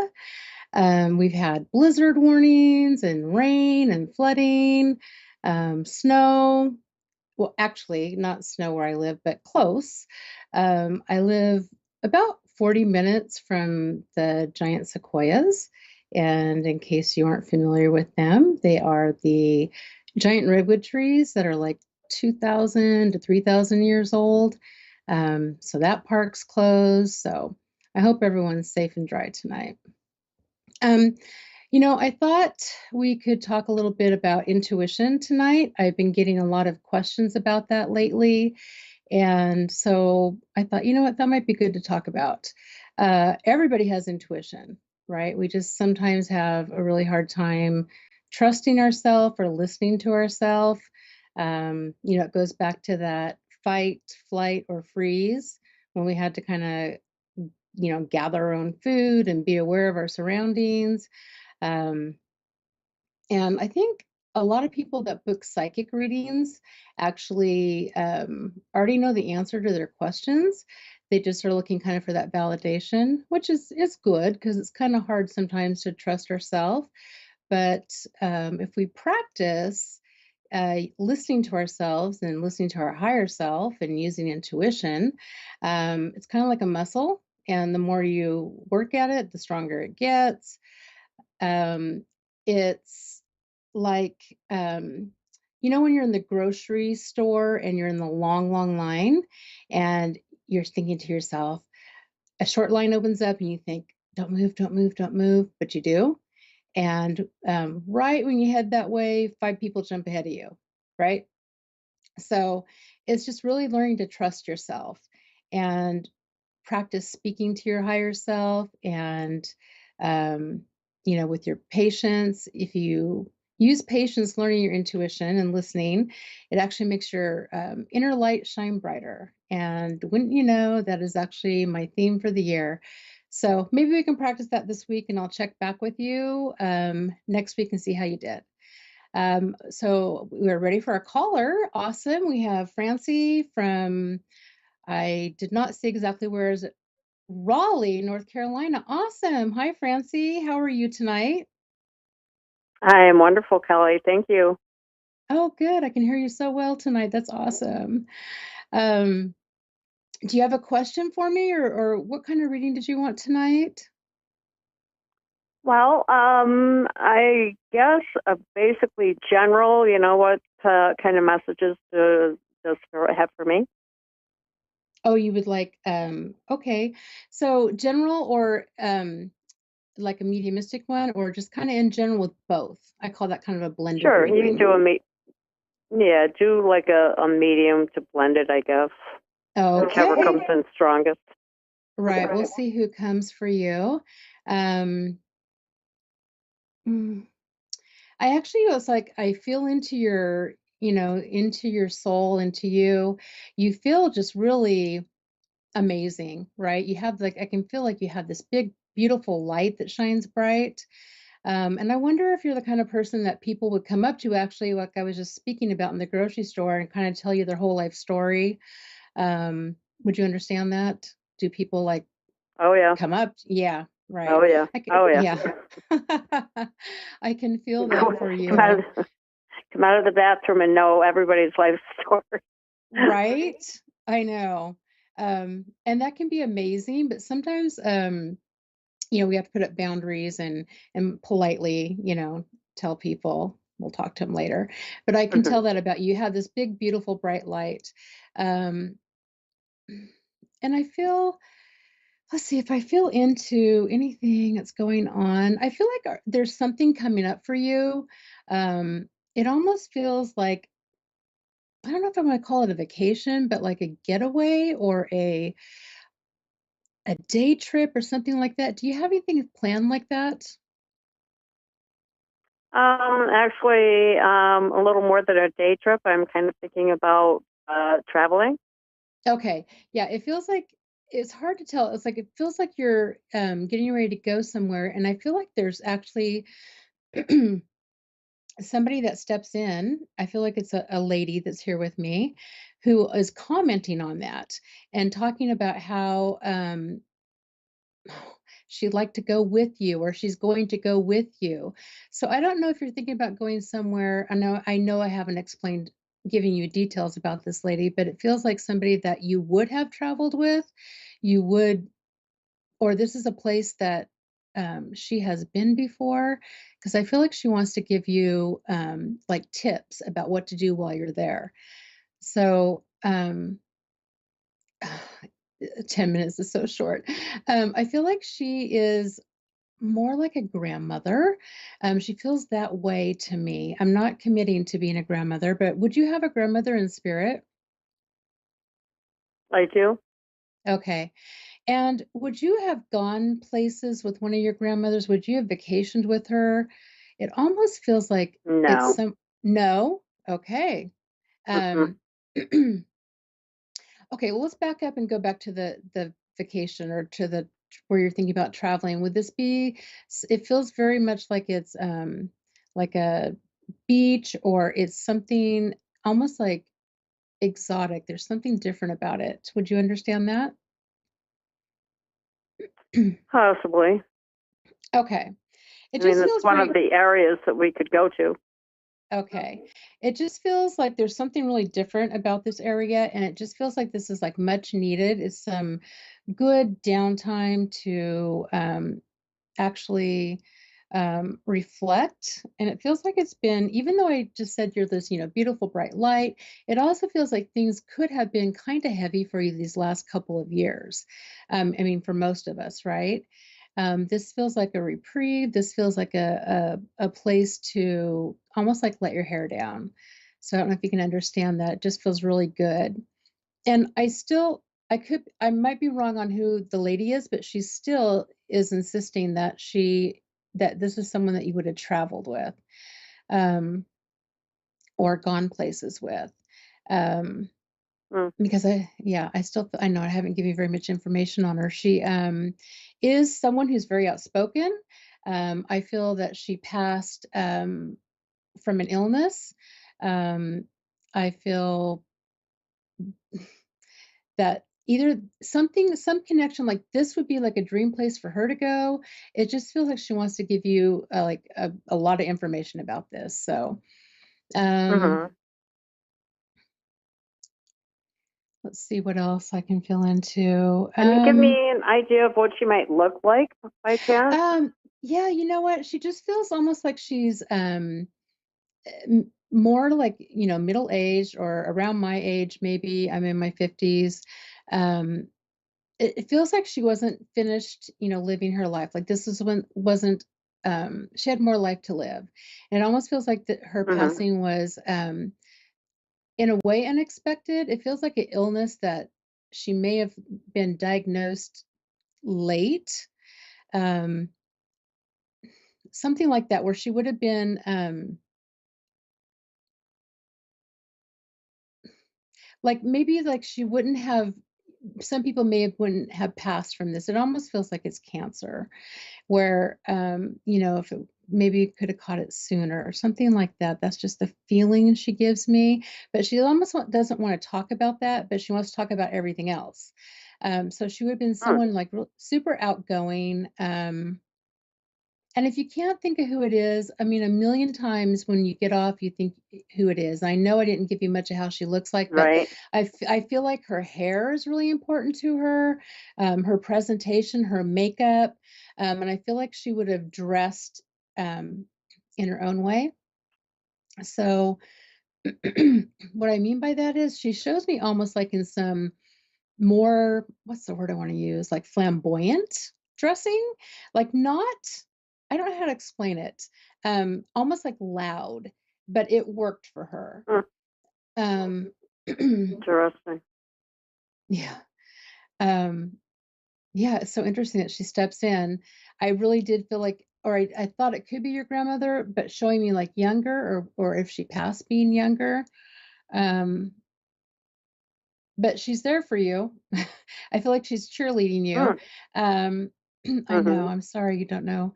If there's do you have another question for me about that, or about general reading? Well, do you see me buying a house anytime soon? Oh, okay. Let me fill into that.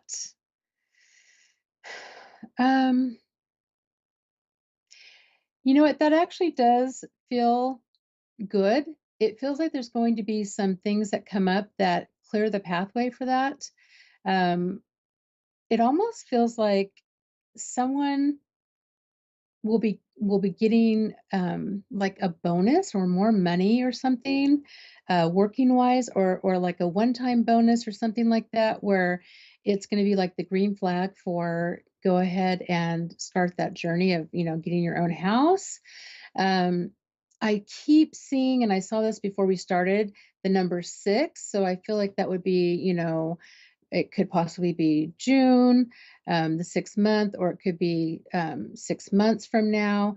It does feel like that it's a journey. And I feel like on this journey, you're going to, I don't know that you're going to have trouble, but you're going to be particular about the house that you choose.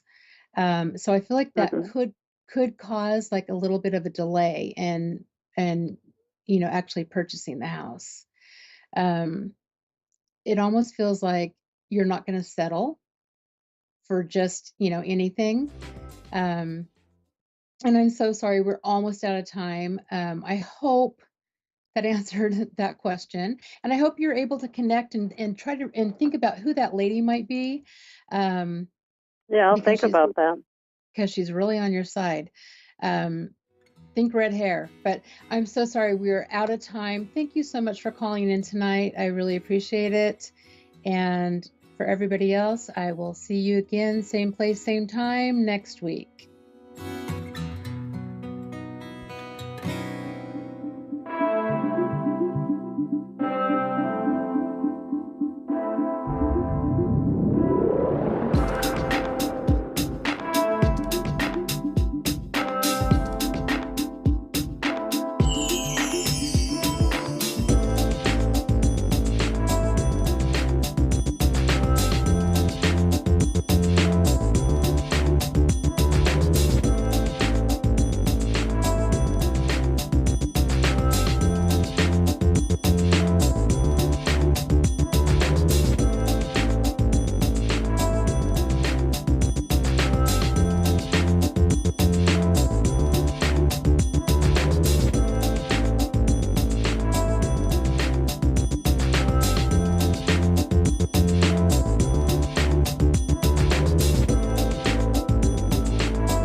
You're listening to A1R Psychic Radio, Earth's #1 psychic radio network, and watching Moonstruck TV, enlightening television. Welcome. Time for Soulfully Guided with Carmel Ann.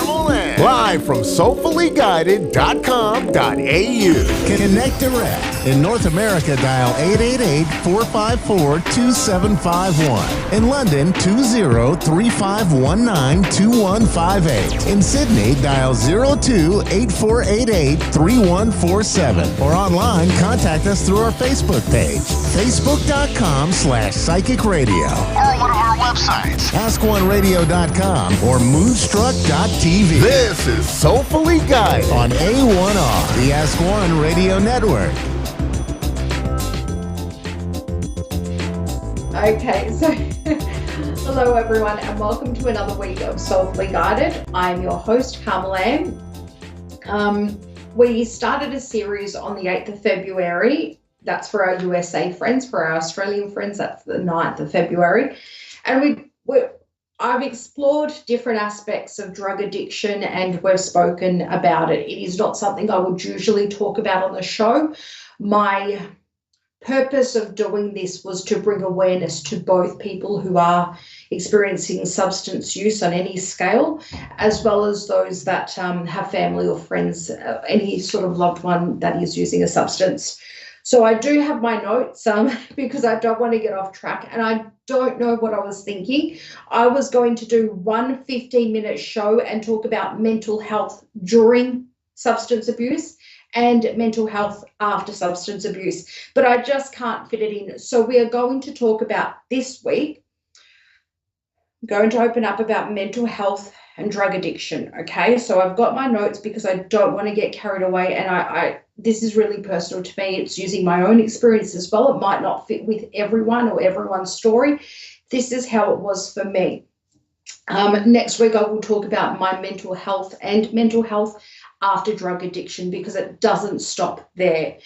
There's triggers, there's traumas, there's lots of things that happen in life that make us want to revert back to a substance. And just because the substance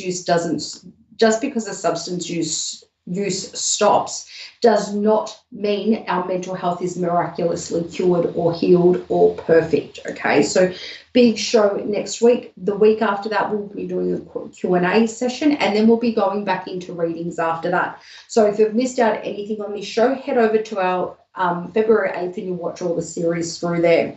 Look, I'm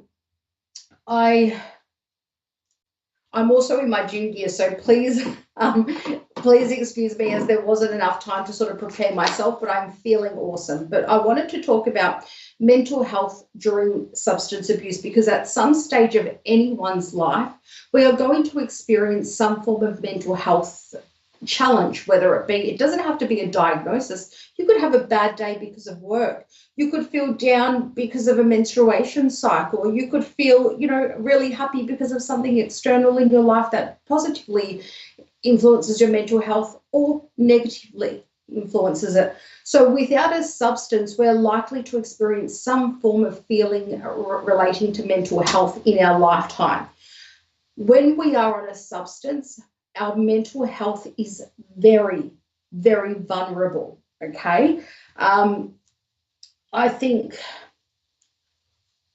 from a psychological perspective, I would personally love to see more causal effect research studies on drugs and mental health. I think there isn't enough information, and somehow we need to ethically test this and learn it. So causal effect is the more drugs we take, what happens to our mental health, and sort of look at that relationship or that, that correlation there. So from my perspective, I started substances because I was feeling a lack, a void. I personally had lost both parents at 16. I had no backbone, no support, no one to turn to. There were people that thought that they meant that to me, but personally that wasn't how it felt for me. I was so empty and lonely and suffering trauma that wasn't even what I did to myself. Sometimes we use substances. Well, a lot of the times we use substances is because of our mental health is so poor, not what we're doing to ourselves. That's the final part of it. It's what other people have done to us. We don't let people do that to us, but we break down. And sometimes the more hurt we get, the more our personality, our mental health, our belief in ourselves declines and shutdowns, whether it's in an abusive relationship or, any form of unhealthy connection in your life. And often drug addictions start not what we're doing to ourselves, but because of what other people have done to us, knowingly, intentionally, or non-intentionally. So I should have asked for help, but I didn't recognize the signs. I didn't think my loneliness was a mental health issue. I was too young and I did not understand. So if anyone is struggling, regardless of age, if you have children that are younger and having a challenging time, please speak to your GP. Get the ball rolling, no matter what age you are, because mental health, there is no cure, but we can find healthier ways to combat it, whether it's something as simple as learning strategies, how to deal with what we're going through, or something a little bit more involved, like finding a medication for you. I should have asked for help and I didn't. I didn't recognize the signs, but I'm not going to punish myself. I've already done that for 17 years using a substance. It is onwards and upwards here. And I really want to emphasize the need to be an active participant in your mental health, if you're a drug user or not, especially the more our mental health declines as substance users, and the more we are experiencing that void, the more we have to substitute that with a higher dose of our drug of choice, or we have to intensify the drug to something a bit heavier. So that relationship was me. The more my mental health declined, the more drugs I needed, basically, to put it simple. I was avoiding, like I blocked out my memories, or I tried to numb my experiences for 17 years using drugs, but then it took me 8 years to heal. In the heart of that, I suffered on mental health for 10 years. And I want to say, if you are able to come forward, if something doesn't, no matter how little or how big it is, go forward and speak to a health team or anyone that is available to you publicly, or if you have to find a way privately, explore. In Australia, we have excellent public health. And the difference between coming forward early on is, and I'm going to say this harshly, it is not pretty. It's the difference between potentially being forcefully admitted into a mental health ward against your will. That is involuntary, where you do not have a choice. The state deems you unfit or, unable to be around the public, so they force you to go to a mental health ward. So it's the difference between being forced to do something and having a choice and being an active participant.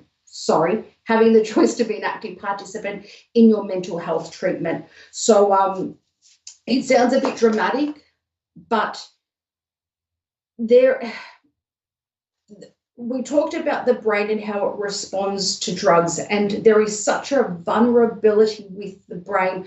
At some stage of your life, you're going to be diagnosed, if you're heavily dependent on drugs, and you're going to be diagnosed with some sort of mental health effect or, after effect of drugs, whether it be a drug-induced psychosis. It could be something short-term, if you're lucky, or then it could be something lifelong that you will need to be medicated for. Or there's sometimes people have taken some sort of a LSD or trippy stuff that they've never actually returned from or been sane ever since. So, look, I don't want to just take your fun out of life or things. This is from my perspective, and I couldn't do it in a healthy manner because I used it because I had an emotional void, and it became a dependence on a substance. So please be an active participant in your mental health, and if you're needing to look for an alternative, look for something that is being tried and tested in a medical setting. I personally prefer to be drug-free and medication-free, but sometimes we just need to counteract those imbalances in our brain, especially if there has been drug use. We can damage our brain and tarnish it. We can do some permanent brain damage. And I think recognizing that mental health decline early on is a huge game changer in our lives. So I wish I'd done that. I'm not going to hate myself or punish myself for not having done it. I've learned a lot from being here. And as I said earlier, the more we tend to spiral and the more we need to be off substances, the more we tend to rely on them. Mental health is really the last thing that is important to us when we are substance abusers. It's about filling that void for whatever reason we are using a substance. So, the worse you feel, the more you need, and it should sort of be reversed, and there should be more help available to people.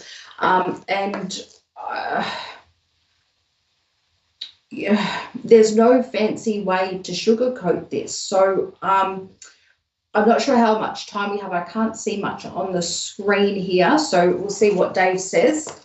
If Dave can hear me. 2.5 minutes. Okay, so look, I struggled for 10 years. I had breakdowns, and miraculously, somehow, I finally showed up for myself. And as we sort of explained a little bit in the show, as the weeks progressed, there is no miracle cure. it takes time. It took me 17 years to face this, and it's taken me 10 years of bad mental health, and within that I started healing in the last 6 to 8 years. I don't even know my quit date. I didn't record a date. So this is how I feel about mental health and substance abuse. They are like water and oil. They do not mix well. Seek help that is available to you wherever you can. And if no help is available, find a way to get it. Next week, I will be talking about mental health after drug addiction. So basically, I've gotten to the point where I've healed, I've cleared my head, I'm strong in the mind, I've freed my heart and healed through my traumas. I am financially stable now. All aspects of my life are lining up. However, my physical health is unhealthy. My physical body is a reflection of where I was broken down mentally. So I'm now working on that too. This is a process. It's not an overnight thing, and it will take time. So be kind to yourself and be generous with that time, but not too generous. Thank you for tuning in this week and for listening to me and hearing my voice. It's not an easy topic. And I hope this helps you in some way or someone you love. Thank you very much, and we'll see you next week for our show on mental health after drug addiction.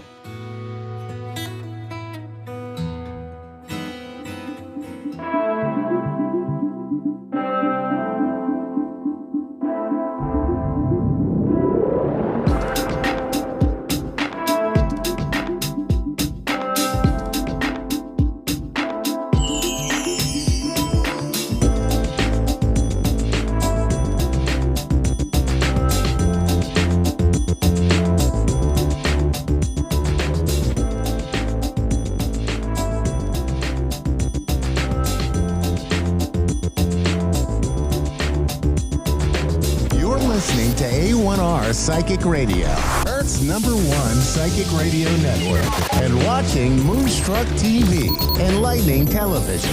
Welcome. And now, Reverend Elliot's Magical Window with Reverend Elliot. Live from magic-works.com. Connect direct. In North America, dial 888-454-2751.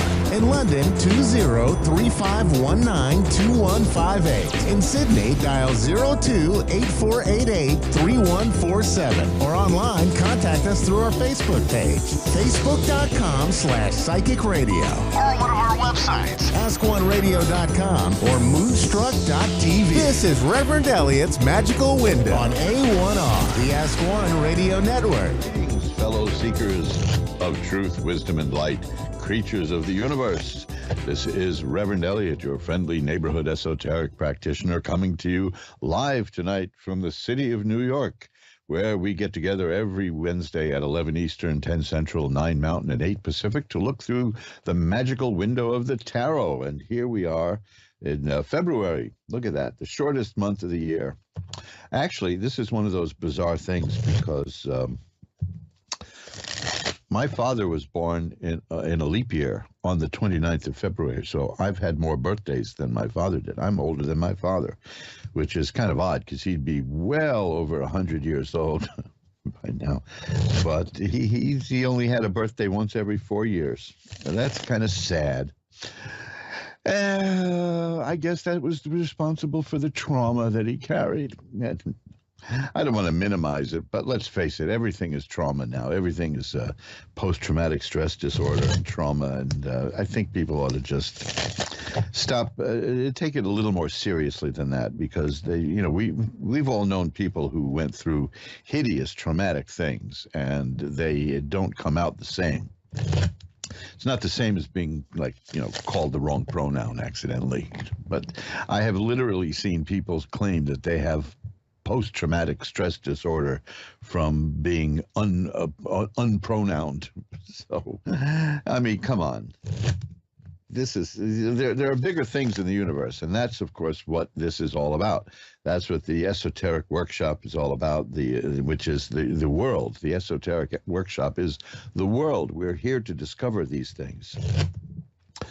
how we can make use of natural magic. Now, there's a good one for you. I don't know if I have a page for that. I've got 100 and something pages at my website, magic-works.com, magic-works.com. But I'll have to take a look at that, because I do have some stuff there about candle magic in a terribly underdeveloped webpage at magic-works.com. And this kind of stuff is fascinating, because magical work is one of the first things that human beings did, according to certain anthropologists. Even anthropologists who aren't certain have proclaimed that this is possible. The idea that, for instance, where'd the moon go? You know, one day it's there, and then it shrinks and it shrinks and it shrinks and it's gone, you know, and then it comes back gradually. That's the cycles of the moon. So we have old religions have new moon rituals. You'll find that the ancient Hebrews, even before they became Jews, when they were Hebrews, and that is, now there's a subtle distinction, but it's a fact that they still celebrate in some sects the Little Day of Atonement, it's called, and that is Yom Kippur Katan, which comes before the new moon.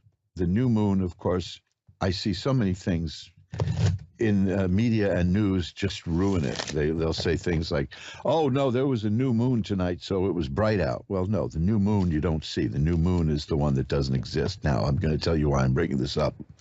Not just because I'm rambling, although I'm pretty good at that, which is to distinguish rambling from conversing, by the way. It's a form of magic, of cleansing magic, and it's probably one of the first that human beings observed, because they observed the tides of the moon. If there are things in your life that you're not happy with, if there are things in your life that you want to get rid of, if there are aspects of your life or of yourself that you would rather minimize, you do it with the moon. You can look at the moon, and when the moon is full, think about those things that you don't like. Think about those things that you want to have go away. Watch the moon for the next couple of weeks every day. Well, every night. Every night. Because I'm just laughing because I saw a thing in the newspaper, some pseudo-celebrity, one of these people who we're told is famous, therefore she's famous. It went public by saying that when she was little, she thought that the moon and the sun were the same thing. It just got dimmer at night. Boy, we talk about an ice age then. Well, when you see the moon will start to crescent out. Now, I'm not going to say if it comes from the left or the right, because and this has got nothing to do with politics. There are people here living, I'm above the equator, north of the equator. There are people living south of the equator who listen to this show, and it's opposite. It's different there. It's the other way around. And of course, if it's not, you'll probably let me know. But what you get is you watch the moon from the full moon, it will start to shrink. It will decrease. It will get until it's a slender little crescent. And then when it's gone, that's the new moon. When the moon is gone, that's the new moon. And what you do is every day, every night, you just visualize that as the moon disappears, it takes away from you that which you wanted to remove. Now, what do you do when it gets to zero? Shuffling up the cards here. When the new moon hits and it is completely dark, then it'll start to grow. And it will grow every night until you get to the full moon again. At that point, while the moon is growing, imagine the things in your life that you want growing to become more abundant and grow. And keep that in your mind. This is the essence of magical work, because it's in the mind. You see, that doesn't mean it's imaginary. Lon Milo Duquette, the great occultist and all-around good musician, great musician, and a hilariously funny person, was once confronted by somebody who said to him, "Isn't all this magical stuff in your head?" And he said, "Yes, it is. The thing is, you just don't know how big your head is." You see, that's profound. Please meditate upon that. But after the show, I want you to listen to the show first. Everything we perceive through our central nervous system, through our brain. We're not actually seeing anything. We're perceiving and interpreting the light that bounces off of it. So we don't really know what these things look like. We all agree upon what they look like. But I remember my parents were so confused. I couldn't have been more than 5 years old because I said, like, here's the thing. I've got a piece of paper that's green. And I say it's green, and they say it's green. But I kept asking them, how do I know that what you say is green looks like what I say is green? This is a kind of an advanced philosophical thing for a 4-year-old. But from what I've heard from people who have children, 4-year-olds do tend to drive you nuts. And that's probably part of it. But I still don't know to this day if what I look at and say is green is what you see as green. All you know is that we both, and I know, is that we both agree to call whatever that is green. It may look different to you. So there you go. I mean, it's about perception. And what you want to do is to train your perception.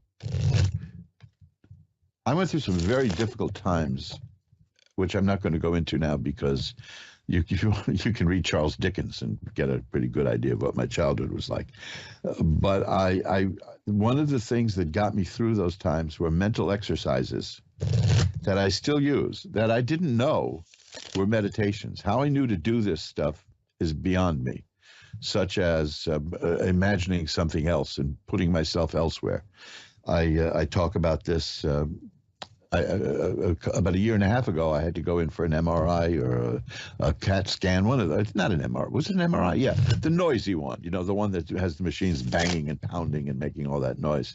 And I pretty much, I fell asleep during it. And when I came out, the technician said, "How did you do that? How did you fall asleep with all that noise?" I said, "Well, I just pictured myself under a big tree, and there was a really loud woodpecker up there banging away and making all that noise." And her face lit up, and she said, "You know how to meditate." I said, "There you go." Now, of course, as always happens with cases like that, when I do something that astounds the medical community, they want to talk to me about that. And they want to write about it, and I never hear from them again. I just never, ever hear from them again.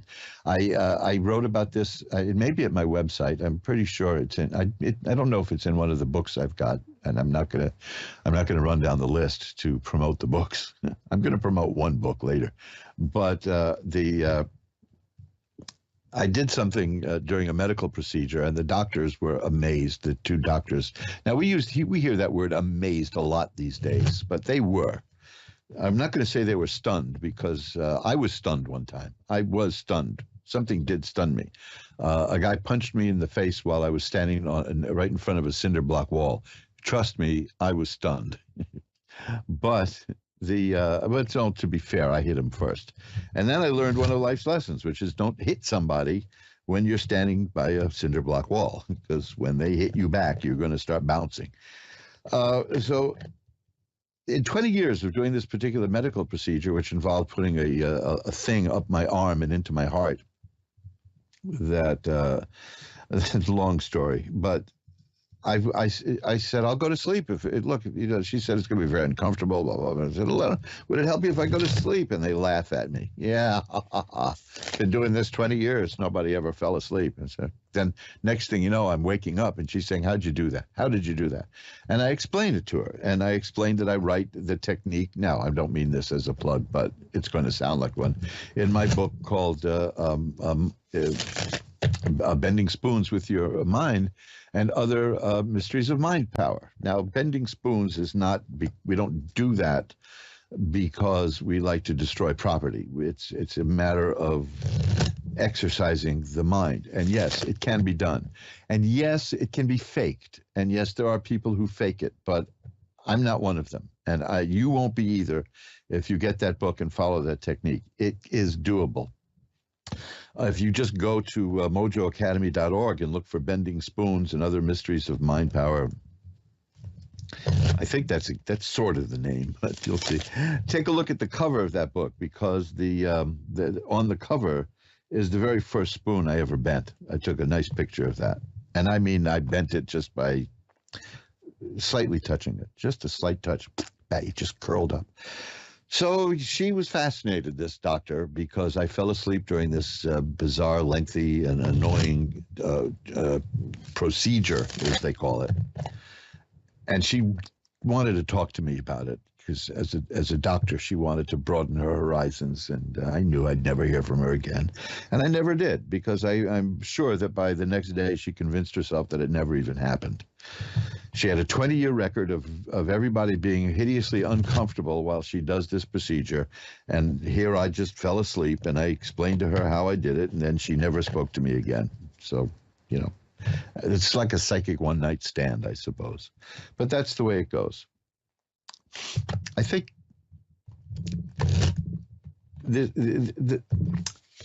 all of this is by way of discussing natural magic and the mind. See, that's what, if you can change the way you see things, you can change the way things are. It's really that simple. It sounds bizarre, I know, but I'll give you an example. If you, next time you're sitting at a table, just wrap the table, feel the table, and know that it isn't solid. It isn't, it simply isn't solid. It is in a constant state of movement. It's just that the way it feels, we've all agreed to call it solid. You see, that's the kind of thing. Now, if you can shift your perspective so that you see it moving, which is a hell of a trick. I mean, I certainly haven't been able to do that, but then you'll see things very differently. And magic is so natural and intrinsic to the human soul because it started with the moon. It started with the spirits of the lake. It started with the spirits of the tree. It started with the spirits of the vegetation. You know, a lot of medicine is based on nature. They laugh at oh yeah, well, you want to go back to the days of using leeches? Okay, fine, look it up. They are using leeches now. They still are, because they found that leeches have an anticoagulant that they spread. See, so there you go. That's fascinating. The herb foxglove. I'm not going to take that for heart troubles. Okay, fine. Take digitalis. That is foxglove, though. You see, they just gave it a fancy name. So this is by way of saying that this stuff is completely natural. It's intrinsic to human beings. You don't have to do it, but we all do it to some extent because we all have a lucky coin or which is a talisman, an amulet, things like that. And for the next hour, we are going to bend reality just a little bit using the trusty deck of tarot cards. I'm using the Hanson Roberts tarot, by the way. That's one of my favorites. It's small too, and I don't have much space right here, but it's based on the Rider-Waite deck, and you can look it up. It's a nice solid tarot deck, and it's been in print for years and years and years, and it's beautiful and colorful, and it's easy to understand.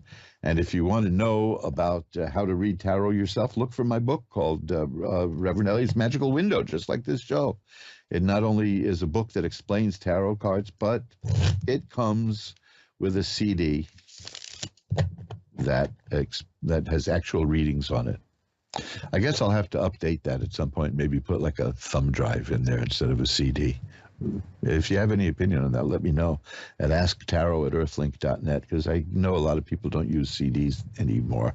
It's, you know, I have cylinders here for record players from the turn of the 20th century. I mean, that's old-fashioned.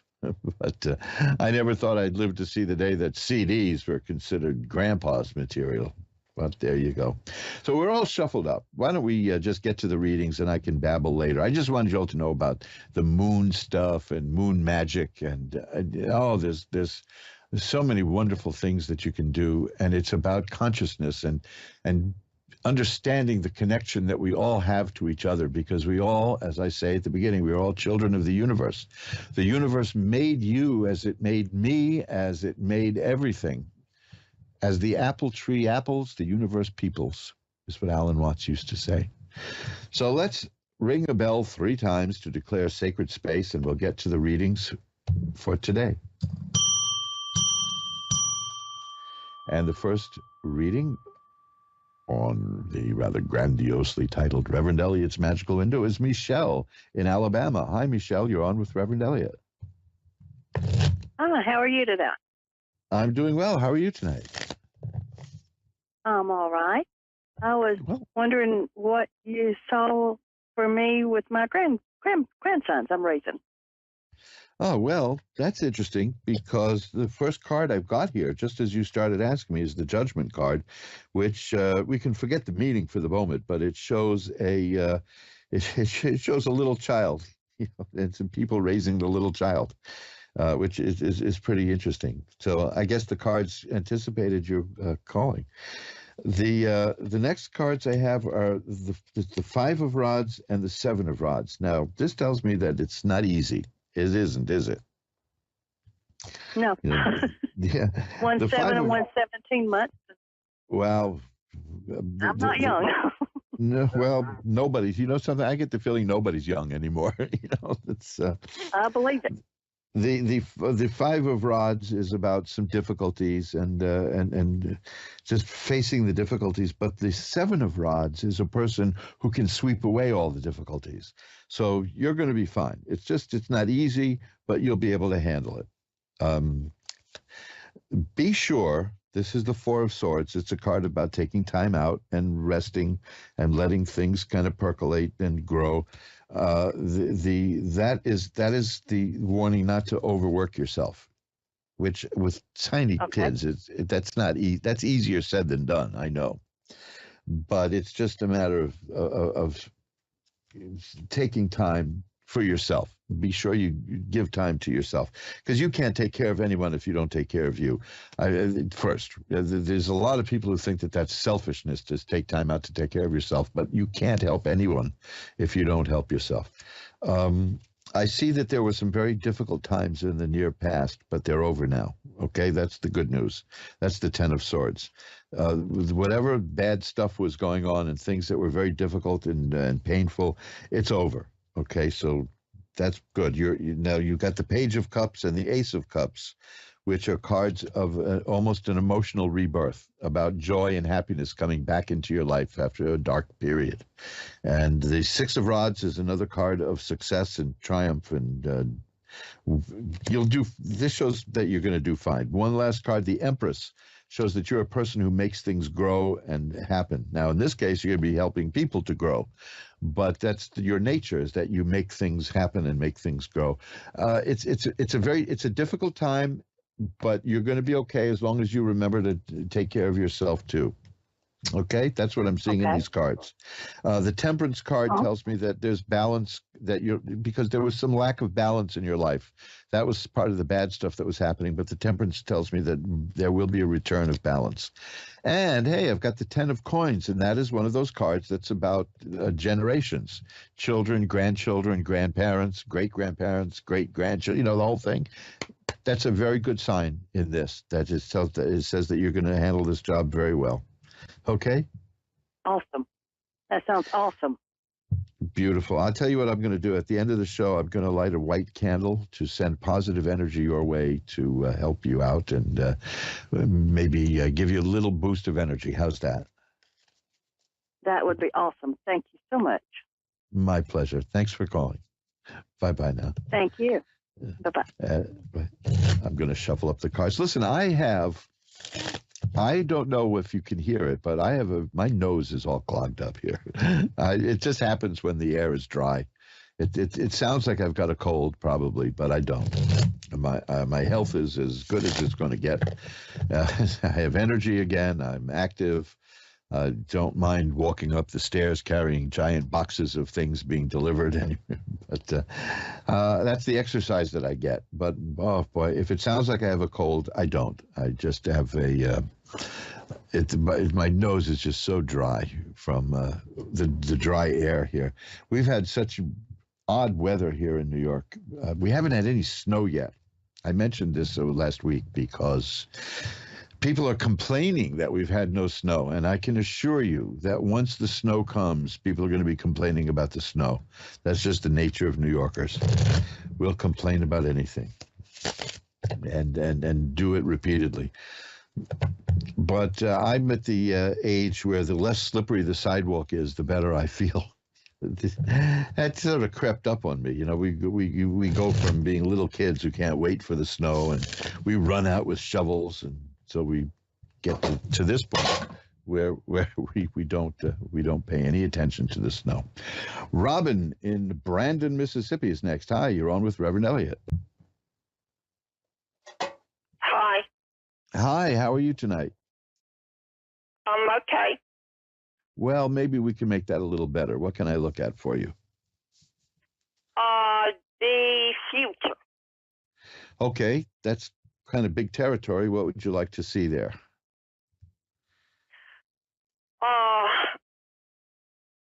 Romance and what's ahead of me. Okay, let's see what we can get in terms of romance. How's that? I will shuffle them up now. And let's see what we got. The shuffling the cards on a radio stream is not very interesting, I know, but it's got to be done. You know? And like I keep threatening to do when I switch over to video, at least you can see me, and then there'll be a different layer of boredom as I shuffle the cards. But let's see. Then we'll cut the deck. And, oh, did you just recently have a relationship that ended? Yes. Okay, this is important because that's what this is about. There's a card called the Five of Cups, which is cups are about affairs of the heart and emotions and romance. And the Five of Cups is a partial loss. It means that something didn't work out and it's painful, and the person in the card's looking at 3 spilled cups, but there are 2 full cups behind her, which she'll turn around at some point and see and realize that she hasn't lost as much as she thought. And, you know, there's no hurry. When the time comes, you'll see that it's not as bad as you thought. But it hurts right now. All right. The next card is Temperance, and that's good because when we get out of a relationship that didn't work out, there's so many things that it throws us off balance, to put in the short description. The Temperance card is about balance restored. So that's good. You're going to be fine in terms of this. In fact, the Six of Swords is here, and that is a card of a person whose mental attitude, we were talking about the mind before, gets you from where you are to where you want to be. You go from rough waters to calm waters is what the picture shows here. So you're going to work your way through this and you're going to be fine. The Six of Rods is here. I just had that for a previous person. That's a card that says that's great success and triumph. So you're going to be able to move ahead and do fine. The Nine of Coins is here. The Nine of Coins is a very interesting card in this respect. It's not about being alone. It's about a person who is okay if they should spend time alone. Some people think that means like you're going to be a hermit and be alone and not have anyone in your life. That's not what it means. It means that you're going to find you can find comfort.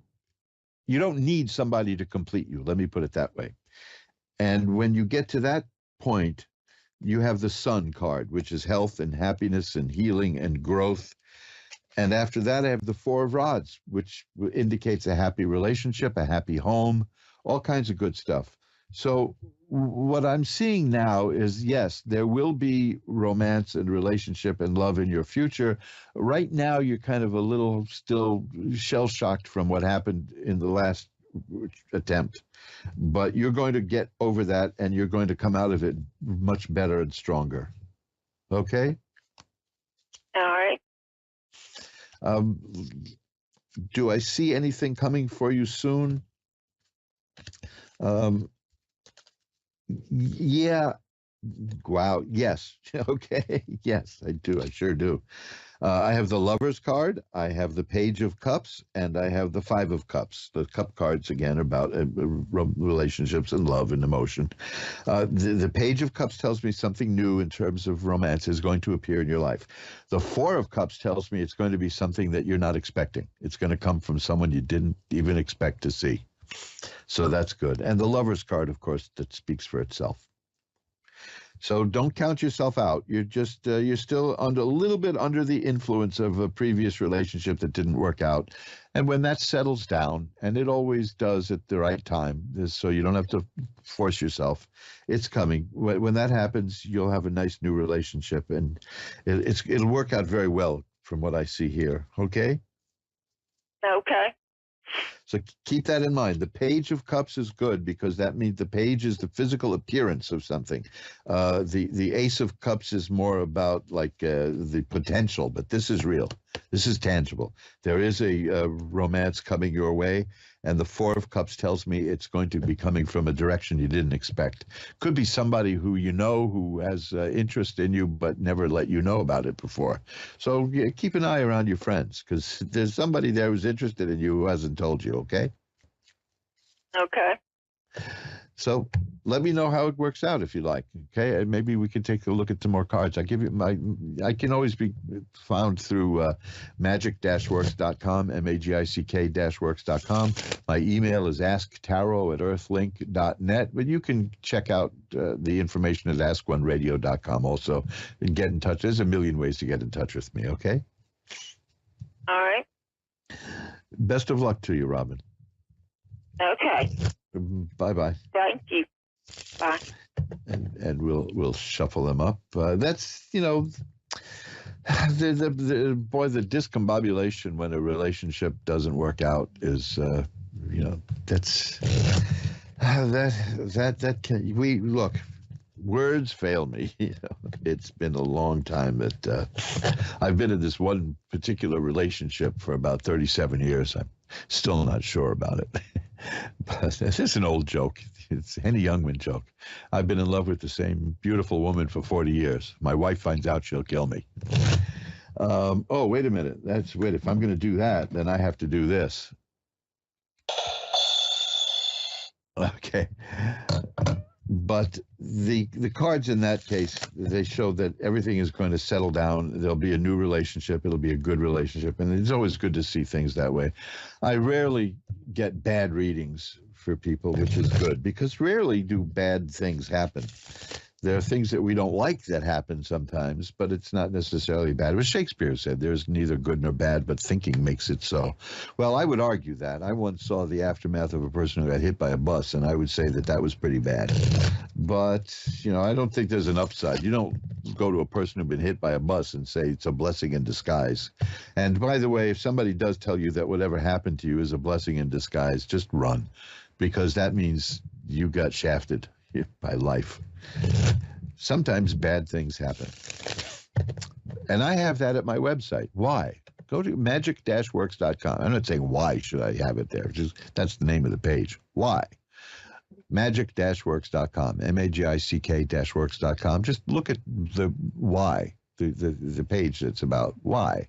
Why is this happening? I'll put a link to that, because I'm convinced that that's the first question that human beings ask, which is, the second question. The first question is, what the heck was that? And the second question is, why? Why did that happen? And we've been asking it ever since, haven't we? Oh, boy, the idea that, people have changed. We're still the same. We're still the same apes that we always were. We have different machines now, that's all. April, that's my deep philosophical moment for the day. April in Brigham City, Utah is on next. Hi, April. You're on with Reverend Elliot. April, you with me? Have we lost April? No. Oh, there you are. Hi, April. Mm-hmm. Hello? Yeah. Yes. Are you with me, April? I'm here. Can you hear me? Oh, yeah, can yes. you hear me? Yes, I can. How are you tonight? How are you doing tonight, April? I'm all right.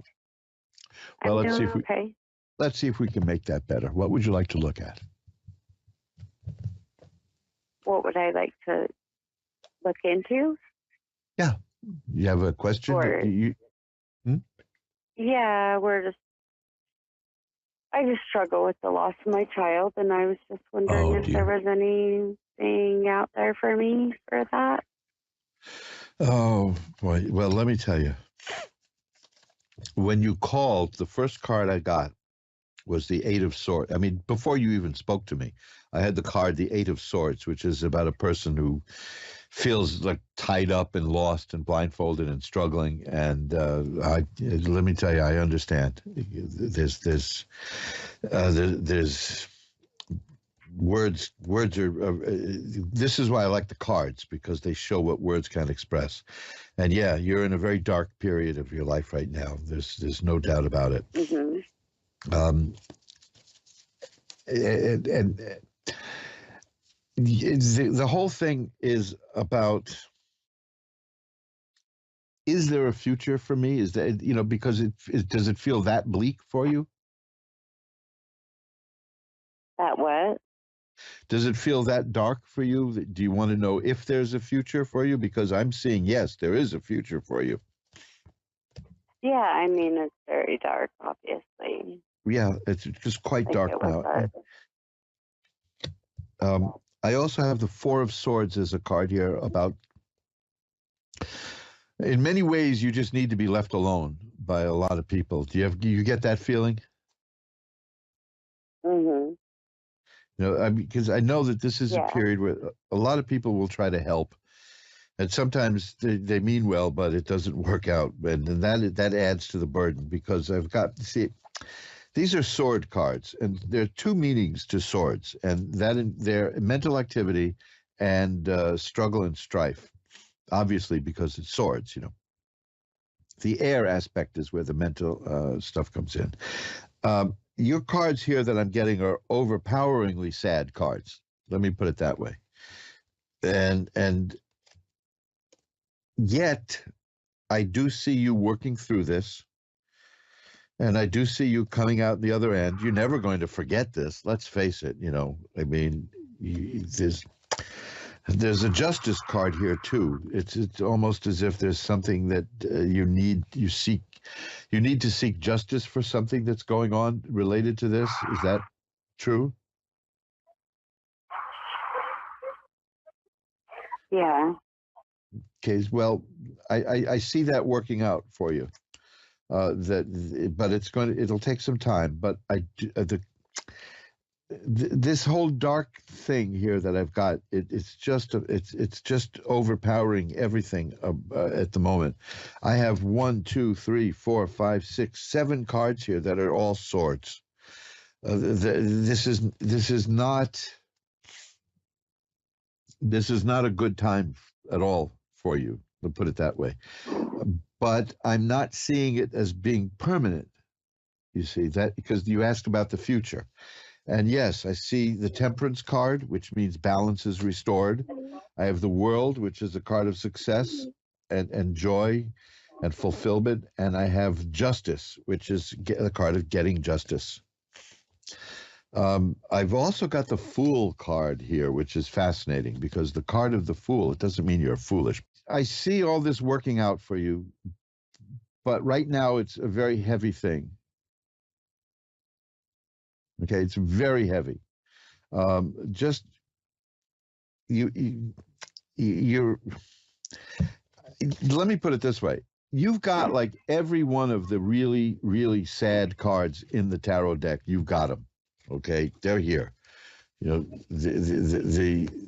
cards are just, especially the Nine of Swords, the Three of Swords, the Eight of Swords. These are abysmally sad, and so I can't see specifics for you now because it's a cloud.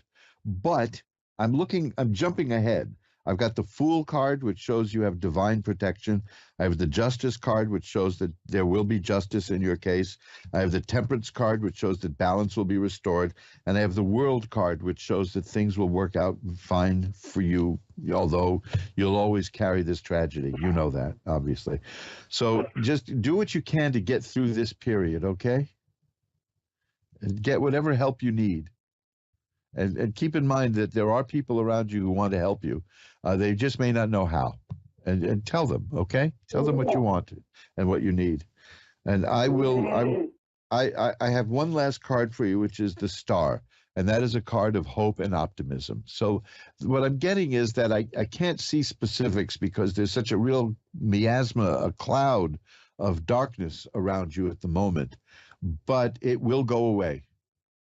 So what I'm seeing is that there is a lot of darkness around you now, but it will pass. And I will light a white candle to send positive energy to help that negativity and darkness dissipate sooner, okay? And you can get in touch with me at any time through askoneradio.com. It's easy to reach me there, or magic-works.com, magick-works. Okay? So you take care, and if you need to, just send me a message anytime. Okay? Bye-bye now. Let's see. Joanne in Victoria, Texas is next. Hi, Joanne. You're on with Reverend Elliot. Hello. Hi, Joanne. How are you tonight? I'm okay. Good, good. What can I look at for you? I just wanted to know about my love situation and my finances. Okay, finances. That I've got. I got that right at the top here. So first we'll look at that because that seems to be the most important thing. Yes. I have the Two of Coins. That's a person who's been juggling money. Who hasn't been these days, right? Yes. Trying to get things going. The next card is the Ace of Coins, and that's good. The aces are about new beginnings, and it just shows that you may have an income stream, a new stream of money coming in. Now, here's the funny part. I'm not even going to deal with the meaning of these cards because I've got 4 more cards here, and they're all coins. So I've got 6 cards here for you, and they're all about money. Oh. So okay. There's money around you, and it's coming, and you'll get your piece of it. That's what I'm seeing here. You really will. Now, okay. Here's the really funny part of this whole thing, because you asked me 2 things. You asked me about money and romance, right? Yes. I got the Ace of Coins at the beginning about money, so I figured that's what we'll talk about. So I got you 6 cards here that all have money in them, so money will be fine. And now I have the Ace of Cups. See, the same thing is happening again. These cards love you. So, yes, that means that there is going to be something coming to you in terms of romance and happiness and joy. The Two of Cups is here, and that generally means a new relationship. The Six of Cups is here. That's an interesting one because that's sometimes in readings like this, it means that somebody you knew many years ago may come back into your life. Oh, I don't mean, sometimes it relates to memories of childhood and going further back. But and here's the Queen of Cups. This is just silly. This is just ridiculous because you asked me about romance, and I get the Ace of Cups, and then all these other cards are cups. You ask me about money, and I get the Ace of Coins, and all the other cards are coins. So the message is clear. The 2 messages I'm getting are clear. The one message is these cards really respond to you. Oh. The next message is it's going to be fine in terms of money and romance. You're going to do just fine. It may be difficult now. I'm hesitating, not because of anything bad, but I just pulled 2 more cup cards and 1 more coin card. See what I mean? That's all I'm getting now. Here's another cup card. No, it's this happens once in a while. Regular listeners will know. Every single card I got here relates to either money or romance. Oh, God. Okay. And they're positive. They're all positive. That's the good news. Oh. If they were terrible, I would tell you. But these are all positive. So hang in there because you're gonna get what you want in both departments. Okay. Oh wow. Okay. Okay. That's just amazing. If that happens, I think it's been years since I did a reading where the cards flowed out like that. Really? Well, actually, no, it's never happened. What happens is somebody will ask me about romance, and I'll get all the cup cards, but that's rare. Somebody will ask me about career, and I'll get all kinds of rod cards. But you asked me about two things, and I got two sets of cards here, all of them relating to your question. You asked me about romance, and I got all these cup cards, and you asked me about money, and I got all the coin cards. In that order. That's so yes, you know, these cards they love you, you know. So it'll be okay. Things will work out for you, okay? Thank you. Hang in there. Bye-bye now. I will. Thank you. My pleasure. Bye-bye. Let's see if we can get another call in as we round the corner to the end. Natasha, right here in New York City, is next. Hi, you're on with Reverend Elliot. Hey, how you doing? I'm doing well. How are you tonight? Wonderful, thank you. Good, good. What can I look at for you? I've got a few minutes left. Well, I wanted to look into my marriage. I'm trying to see if me and my husband will reconcile. Okay. We do have divorce papers in. Oh, okay. Well, let me see. Also, I wanted to know what my parents is thinking about all this, because I lost both of my parents 6 months before I got married. Well, in terms of romance, no, you know something, I'm seeing a very volatile situation. I mean, it can change. I'm seeing the Wheel of Fortune here, which indicates changes. Judgment here, which indicates, you know, that's got to do with a legal decree that you mentioned. I'm sure of that. But now the question is the divorce going to go through, or are you going to reconcile? And I am getting positive cards and negative cards. See, and now I understand why. And I'll tell you in a moment, because I'm getting yes and no, yes and no. Every card I get that looks good, I get a card that doesn't look so good. And I'll tell you why I think that is. I have a card here called the Seven of Swords, and that's about somebody who is kind of sneaking around behind your back, behind both of yours back, you know, you and your husband, and is working against you. Do you get the feeling that there's somebody who's messing up, who's not happy with your plans and messing around with you? I can't hardly hear you. Say it again. Do you get the feeling that there's somebody there in your life who is kind of stirring up trouble between the two of you? Because that's what I see, that somebody's doing that. I feel that there is maybe another woman somewhere that probably is filling his head, and even his mother probably. Well, that's a very strong possibility, because I've got a card here about a person who's kind of sneaking around in the background, making trouble, and that isn't good, you know. So that's what I see is going on now, and that's what's going to have to be dealt with in order for this to work out. Here I just shuffled up the cards, and I got that card again. It's the Seven of Swords. Now, aside from that, I do see cards of happiness. The thing is, then the negative cards come in. I have the Hierophant here, which is a card of marriage. You know, this is, and yet I have the Five of Cups, which is a card of partial loss. You see what I'm saying? It's up and down and up and down, and the reason is that there's somebody who is actively working against you in this regard. I would strongly suggest this, because you can go online and go to a place, let's say like Azure Green is the name of it, or Wisdom Products in California, or up in the Bronx, the original Botanica, or if you have a Botanica in your neighborhood. I don't know where you live in the city here. I'm in the Times Square area, and we used to have a lot of Botanicas, but I don't think we do anymore. Get a reversing candle, which is half black and half red. And they're a nice, hefty size candle, and use it. And that is alleged to send back the negativity to anybody who's sending it. Because right now, I can't see very far, except I keep seeing that there's somebody making trouble. And you might want to do what you can to neutralize that in terms of occult methods. And that would be a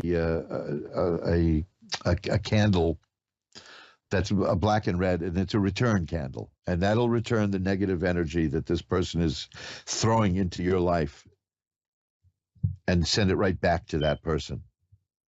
Okay? So do you think that he loves me still? I see a very strong possibility, yes, because I do have a bunch of happy cards. But then I see negative cards, you see. So, and I didn't understand it until I saw that 7 of Swords, which is that there is somebody who's actively working against you. So this is just see what you can do with that return candle, okay? I will go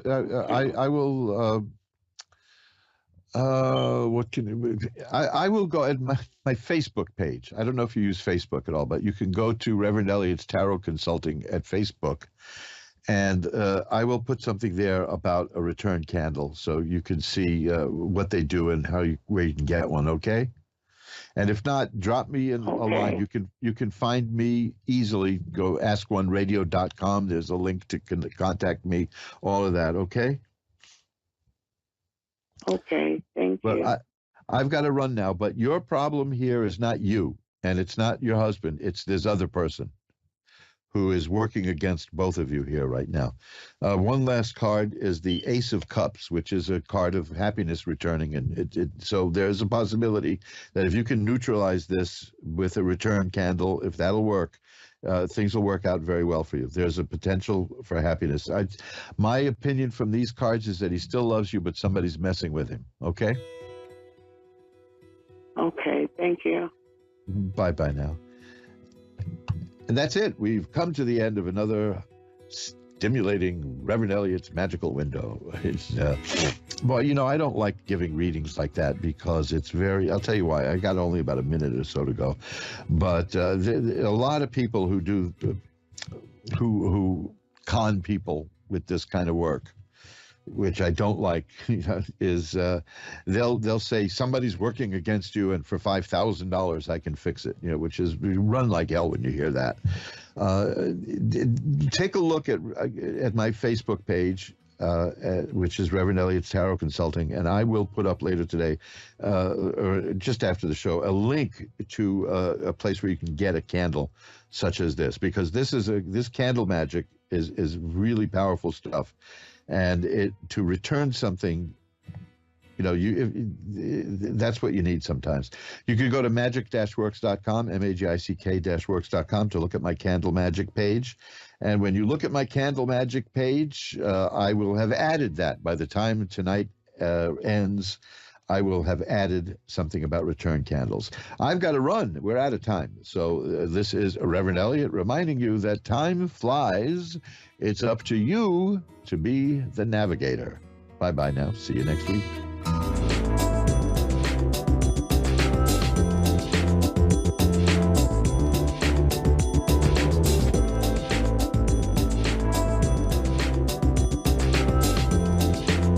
A1R Psychic Radio is pleased to announce that John Capello has joined us. John Capello and the Psychic Side, live from johncapello.com.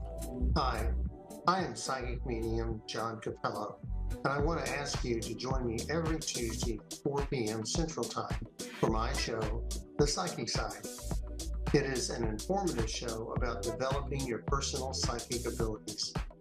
I hope you will tune in here on the Ask One Radio, Psychic Radio Network, and Moonstruck TV.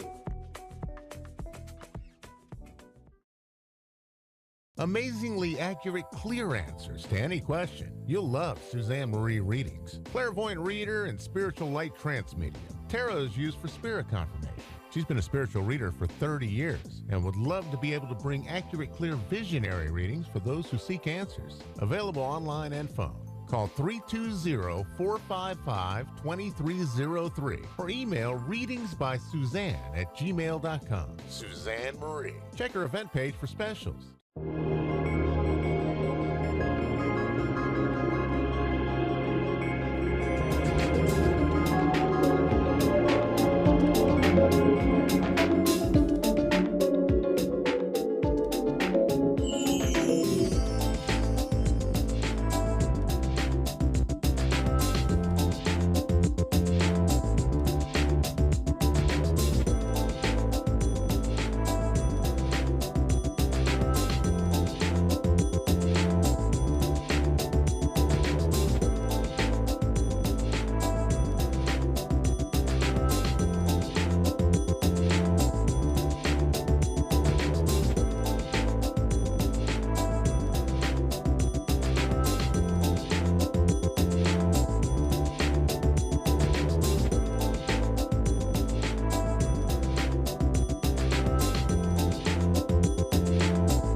Psychic Radio is pleased to announce that John Capello has joined us. John Capello and the Psychic Side, live from johncapello.com. Hi, I'm psychic medium John Capello, and I want to invite you to go to my website at johncapello.com and learn more about my work.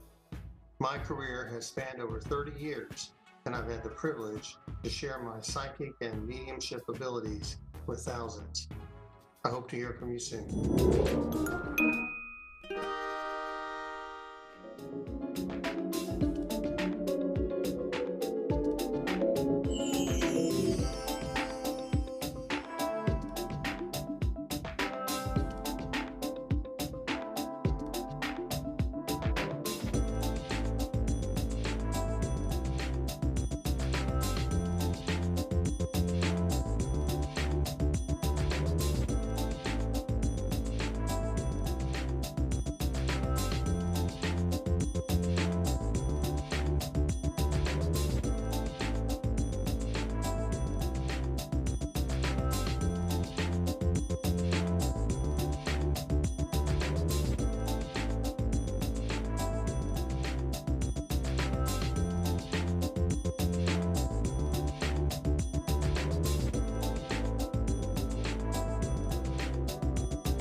You're listening to A1R Psychic Radio, Earth's #1 psychic radio network, and watching Moonstruck TV, enlightening television.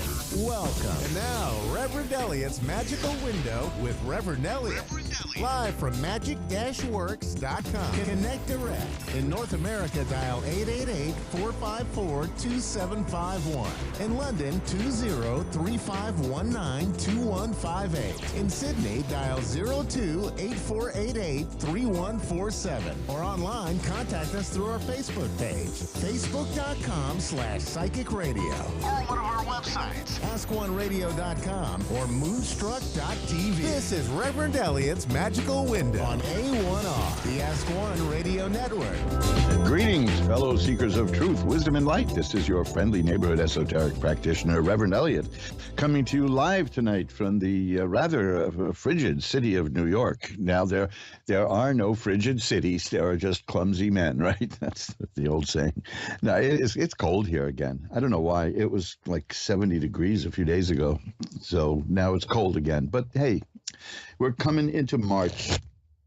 We're getting into Lent now. We're getting Mardi Gras. Is that over now? Have enough people been shot? Is Mardi Gras officially over? I have no idea. I used to want to go to Mardi Gras, but, you know, for some reason I don't do much traveling. I'm a typical New Yorker. When I travel, no matter where I go, all I run into are New Yorkers. So I just gave up on it. I mean, the idea... I used to hang around in a bar here on 57th Street. And I went to a bar in L.A., and I saw the same people. I literally saw the same people, the same exact people. And the bar on 57th Street was called Kennedy's, and they all looked and said, "Oh, welcome to Kennedy's West." You know, it was the damnedest thing. I mean, I can't. There's no. I went to Atlantic City one time. I was a writer on a show, playing at the Trump Plaza, and I said to that guy, I said, "Mr. Trump, you're going places." That the whole idea that I spoke to him through my lawyers, but that's a whole other story. And what did I see in Atlantic City on the boardwalk? People from New York, people I knew from New York, and I'm so tired. To me, of the times I've traveled, I associate it with one expression: "What are you doing here?" That's That's it. It's like not going anywhere. What is the point of traveling if I see the same people wherever I go? I think it's some kind of conspiracy. I don't know. But we are here to discuss the deeper spiritual things in life, the mystical things, the things that the tarot can show us. Now, there are limitations. And for instance, there are things that the tarot cannot show. And that would be, for instance, the most profound mystery of all. And when I shuffle off this mortal coil, and I have a chance to interrogate the Almighty, who theoretically knows who I am, but you never know. You didn't used to be bald. That's what I'm expecting the Almighty to say when he or it looks at me. But I do have a few questions about life on Earth. There are a few mysteries that I've never been able to work through. Profound spiritual things like, why can I eat a half pound of chocolate and gain 12 pounds? How does that work? Doesn't physics call that impossible? And yet there it is. Half pound of chocolate. Next thing you know, the buttons are busting on my shirt. No. Then I have to spend a whole bunch of weeks eating watercress. How did that happen? I know it's just as natural to lose weight as it is to gain weight, but I assure you one is more pleasurable than the other. The results are better with the unpleasurable one, but it's not as much fun. And as I get older, I find that I can do fewer and fewer things that were fun in my youth. For instance, I've abandoned cigarettes. I did that long ago. Man, I abandoned cigarettes partly because of something a doctor told me. I used to smoke a couple of packs of non-filtered cigarettes a day. My voice was very high before that, and he was examining my chest X-rays, and he says, "Well, from what I see here, you better give up smoking now." And of course, the blood drained from my face. And I said, "What do you see, Doc?" And he said, "Nothing. That's why you should stop now. You dodged a bullet." And so there it goes. That was the way it used to be. I had the legendary privilege of holding the record among New York City comedy clubs for drinking the most martinis in a single night. Well, just looking at one now is going to wipe me out for a few days.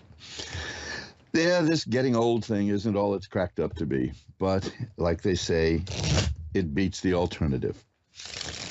One of the things I've been meaning to talk about, and I haven't gotten around to, and it plays a very important part in the thing we're going to do tonight, which is look through tarot cards to see what's going on in our lives, is the word trust. Obviously, there are people who trust me because they will call me. They'll pay me at times to look at the future, to look at not even the future, but the present. That's the other thing we're so accustomed to looking at tarot cards to see the future, but we can use them to see what's going on in our lives now, sort of like an espionage thing. If you suspect trouble at work being made by somebody, we can look at that person and see what that person is doing. If you want to know what's going on with someone in your life that you don't particularly trust 100%, and let me tell you, a lot of times people are pleasantly surprised by what the cards show. You can do that too. But trust is the important thing. And I've been spending a lot of time thinking about that because I think it's safe to say, especially over the past couple of years, where the stories have gone back and forth, that trust, the trust of the people in certain governmental institutions is at an all-time low. I mean, when the general public's response to a warning concerning a deadly disease is to laugh, then you know that there's a communications and a trust issue. We just saw, and like I said, I don't hold anything against people for what they did at the beginning of this outbreak of disease, because it was a novel disease. It was called novel coronavirus, meaning nobody ever had the virus before, so chances are they didn't know how to handle it particularly well, but it simmered down. But there are some people who won't let go, especially the fear. This is a topic I get into a lot. It's fear. But the opposite of fear, it may be opposite, or let's say shackled to it, is trust. The studies are coming in again saying what the New England Journal of Medicine said in February of 2020, that these cloth face masks don't do anything to prevent the disease. They just don't. But you see, it's taken on the aspect of religion now, and that is a sacrament. And there are people who will not let go. And fine, you want to wear a mask, go for it. But if somebody came out and told you that they do work and they do prevent illness, would you trust that? Would you believe it? Because that's what we were told. We were told for years. They don't work, they do work. They don't work, 2 work, 3 work. They don't work. Well, the results are in. They didn't do anything. They didn't stop anything. And of course, that was from the beginning. That's what they knew. So why it was done, nobody knows. But it was a sort of a mania, and it took hold. And to me, the most bizarre thing about it was I remember a magazine that had a headline: the anti-vaxxers have a new conspiracy theory called natural immunity. Well, folks, natural immunity is that's how our bodies work. It's normal. In fact, when you lose your acquired immunity, you're in big trouble. That led to one of the funniest things. Well, to other people, I didn't find it amusing. But this is, talk about aging, right?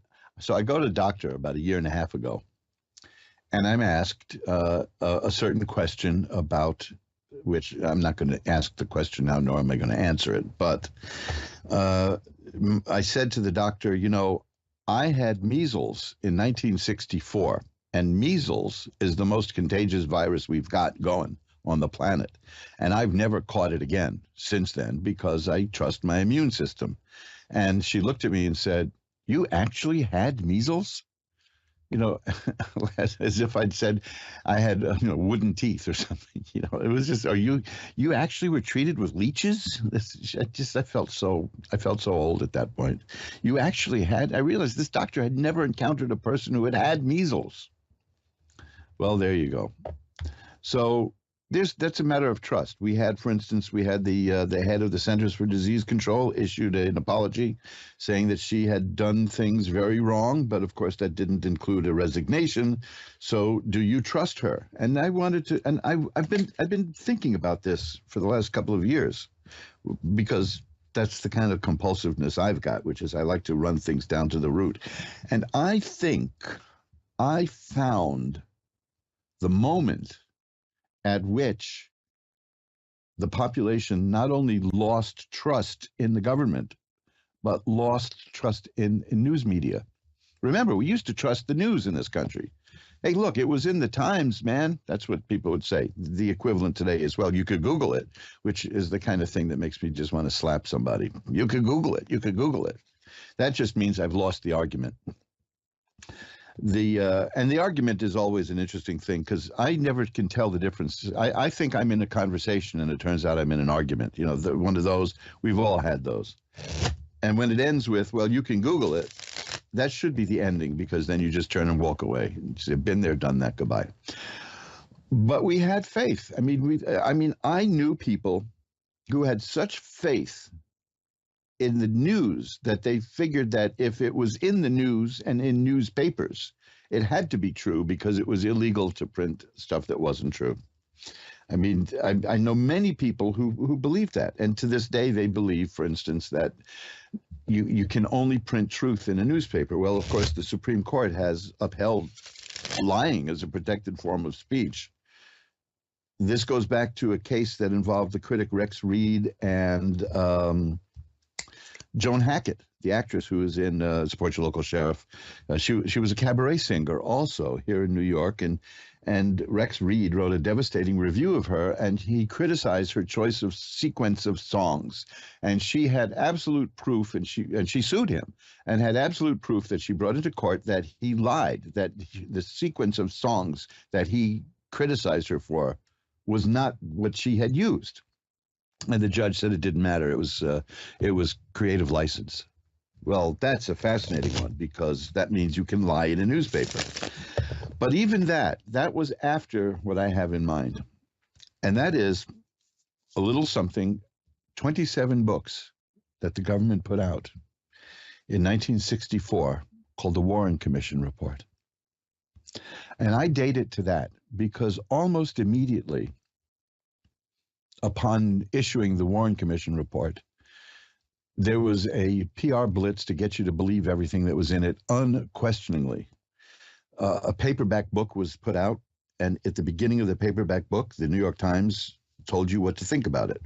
The Sunday that the report was made public, NBC News and CBS News came out with full TV documentaries explaining it, which is impossible.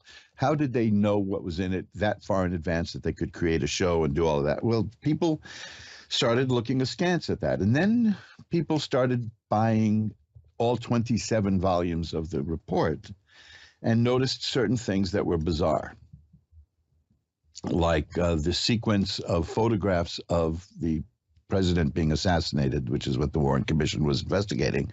They were run out of sequence to prove a point, which, it's a little too gruesome to go into now. But they then said, oh, that was just an unavoidable typographical publishing printing mistake. And then they found out that there were people, eyewitnesses on the ground, who said things differently than were quoted in the other people in the books. And a lawyer by the name of Mark Lane wrote a book called Rush to Judgment. And that opened the floodgates. And from there on in, I mean, we had the movie JFK, we had the movie Executive Action, we had, I can't even count the books showing the mistakes in that report. And then there's the magic single bullet theory. And I'm not going into this or that. I'm not arguing who did it. You know what I mean? Because that's not as important to me as the fact that people started to rip it to shreds and found real problems with this. And now, being contrarian about news events is actually an industry. I have a book around here somewhere from a publishing company that was put out of business by the government, believe it or not, because they wrote books about how to make silencers for guns and how to make a switchblade and things that people frowned upon. And one of the books they had was how to spot a scam so that you don't get scammed, which is a noble thing until you read the book and realize that it's a handbook on how to run a scam. And one of the most profitable scams that they had in the book was to find a prominent event in history, in recent history, and come up with an alternate theory for it and push it like hell. And that's become the whole thing. That's why nobody trusts media now. And we've been lied to so deliberately and so often. How can we trust them? I mean, would you trust somebody who's constantly lying to you? Now that links to fear, which the two big things here, because I maintain, and nobody's ever been able to convince me otherwise, although I certainly welcome the discussion, we only lie to people we're afraid of. That's a flat out statement, and I say it covers every lie there is. Well, suppose the person says, well, does this dress make me look fat? What are you going to say? You're going to lie. You said, yeah, of course you're going to lie. You're going to be polite, and you're going to call it a lie. But at the heart, you're afraid of what's going to happen if you tell the truth. Yeah, boy, you look like a porker there. You don't have to be that blunt, but we do. And I'm speaking as a person who, as I told you, can eat half a pound of chocolate and gain 12 pounds. So I'm very weight conscious myself. But the thing is that if you're lying to spare somebody's feelings, then you're afraid of what's going to happen if you upset that person's feelings. And I just believe in honesty. I believe in truth.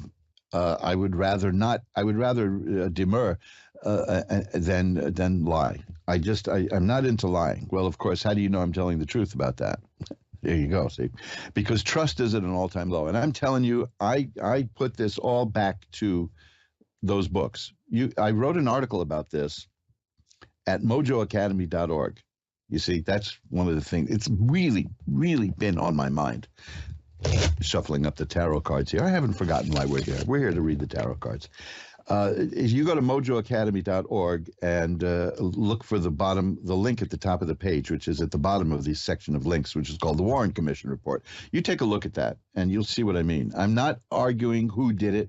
I'm not saying this or that is right or wrong. I'm not going to direct you to see anything by Oliver Stone. But I'm just telling you that I think that was a seminal moment in American history when the American people learned that the government will lie to you and lie to your face and then deny that they're lying to you, because there is patent nonsense in that report. In fact, the whole thing has reached an apotheosis of ridiculousness because a lot of it is based on the Zapruder film, which recorded the assassination, which I didn't include in the website because it's too gruesome. But you all know where to see it if you want to, I suppose. But Dan Rather, the CBS guy, you'll read about him if you go to mojoacademy.org and look at the Warren Commission thing. He did something unforgivable, and he still hasn't accounted for why he did it.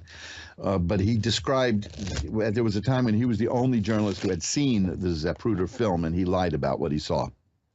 Or he was a dreadfully bad reporter. When we all got to see that film, when it was leaked to ABC TV and it was run at a late night show by Geraldo Rivera, then people saw exactly what happened. And immediately Congress convened hearings because that threw it all into doubt. And that's all I'm concerned about is the doubt, the mistrust. You can't get that back from people. If I were to read the cards and lie to people, and they knew I lied to them, and then I said to them, well, I did it for your own good. That's it. Like that. I'm gone. I'm finished. I'm washed up. Nobody would trust me, and I wouldn't even dare to ask for trust under situations like that. Honesty, as they say, is the best policy. And I don't believe that we're dealing with a real problem of cynicism now because people lie. People expect to be lied to by media by certain people who pretend to be doctors when they've been bureaucrats for 50 years. And they get and they admit, I mean, this guy lied. This is the person we're talking about who said, oh, there's no reason to get a mask. Masks during an outbreak don't work. And then he said, well, I only said that so that people wouldn't go out and buy masks, which is a noble way of saying, I lied to you and I lied for a good cause. You don't do that anymore. You can't trust a person who lies to you like that and then lies again and again and again. But people are used to it. And I think that all stems back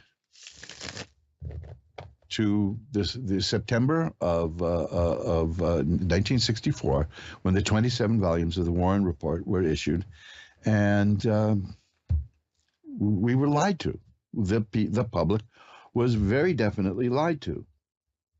The facts were stretched to fit a narrative. Facts were deleted.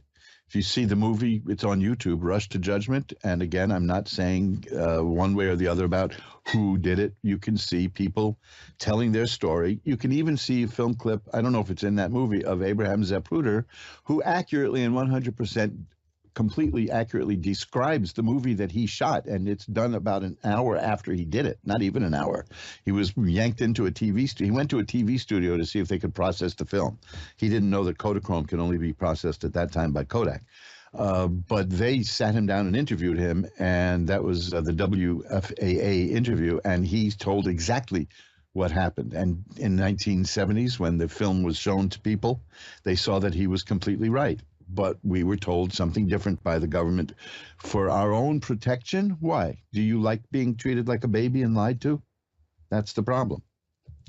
So it's about trust. And I find it almost very gratifying that people trust me, because I know the price of trust. I know that you're putting it all on the line when you trust a person, and you have a lot of guts, those of you who call in to programs here on Ask One Radio, because you're talking about your personal life in front of loads and loads of people, and you trust us all. You trust the listeners, and you trust the show hosts, and nobody hurts you. We have your best interest at heart, and we try to be completely helpful is the main thing. And I know that everybody here is as well. The whole thing is don't harm anyone, don't hurt anyone. I've seen too many people who use the cards to hurt people, and it's awful what you can do to people. And that kind of karma is not something that you want to have waiting for you in the wings, folks. So this is a long way of saying, since I've been dealing with this issue of trust, and I wrote that webpage at mojoacademy.org. I really appreciate the trust that you've put in me for the last 10, 11 years, and the trust that you're going to demonstrate today when you put your life in my hands and ask me to look at things. And the people who contact me off the air and get private readings and repeat readings because you do trust me. And I've never come out and just said how I value that and honor that. And I'm sure that I'm speaking for everybody who does a show here on Ask One Radio, that we all absolutely honor and appreciate and are humbled by the trust that you put in us every time you call, every time you listen, because you're a very important part of what we do here. And my hat's off to you. So, look, let's just shuffle up the cards again. Well, they're pretty well shuffled now. But let's get into the readings now that I've unburdened that. But I think it's an important issue, this whole thing about trust, because it's a two-way street. You know, we trust that you're going to be straight with us, and you definitely trust that we're going to be straight with you. And there's no tricks. We don't do anything melodramatic. We just tell you what we see. So let's ring a bell 3 times now to declare sacred space, and then we'll pull the curtain back on the magical window for April in Pleasant View City, Utah. Hi, April. You're on with Reverend Elliott. Hi. Hi. How are you tonight, April? I'm okay. How are you? I'm doing well. I'm doing much better than I thought I would, because I found the secret of life, which is take a nap in the afternoon. So that would be nice. I know. There's been times in my life when I couldn't do it. There's been times in my life where I was working 2, 3 jobs, and it was so hectic that a guy stopped me in the middle of the street at noon in New York here and wanted to know if I had the correct time.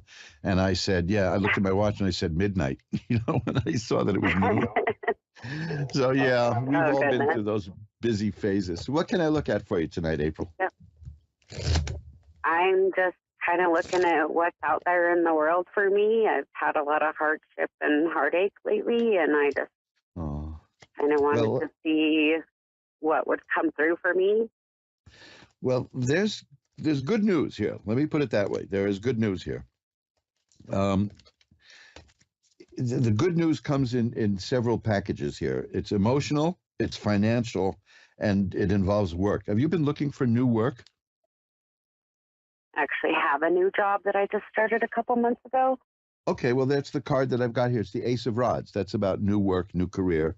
And then I have the Eight of Coins, which is about a person who has a new job and is working diligently at it and will be rewarded. Because that's also here is the Six of Coins, which is about getting money. So it's more lucrative than what you were doing before, or will be, according to this. It is, Now, those are three cards that relate to work and money. Two of them are coins, and one is rod. That's why I asked you about a new job. These next three cards are all about your emotional well-being, and they're pretty good. The Ace of Cups here tells me that you're at the beginning of a new phase of opening up, good things happening to you emotionally in terms of happiness and joy, well-being, romance, things like that, because you're doing something about it. The Eight of Cups is here, and that's a cup card, so it's dealing with the heart. The Eight of Cups is about a person who is moving away from things in her life that are not working and moving towards things that are working. And that is a very positive action, and that's why all new things good are coming your way.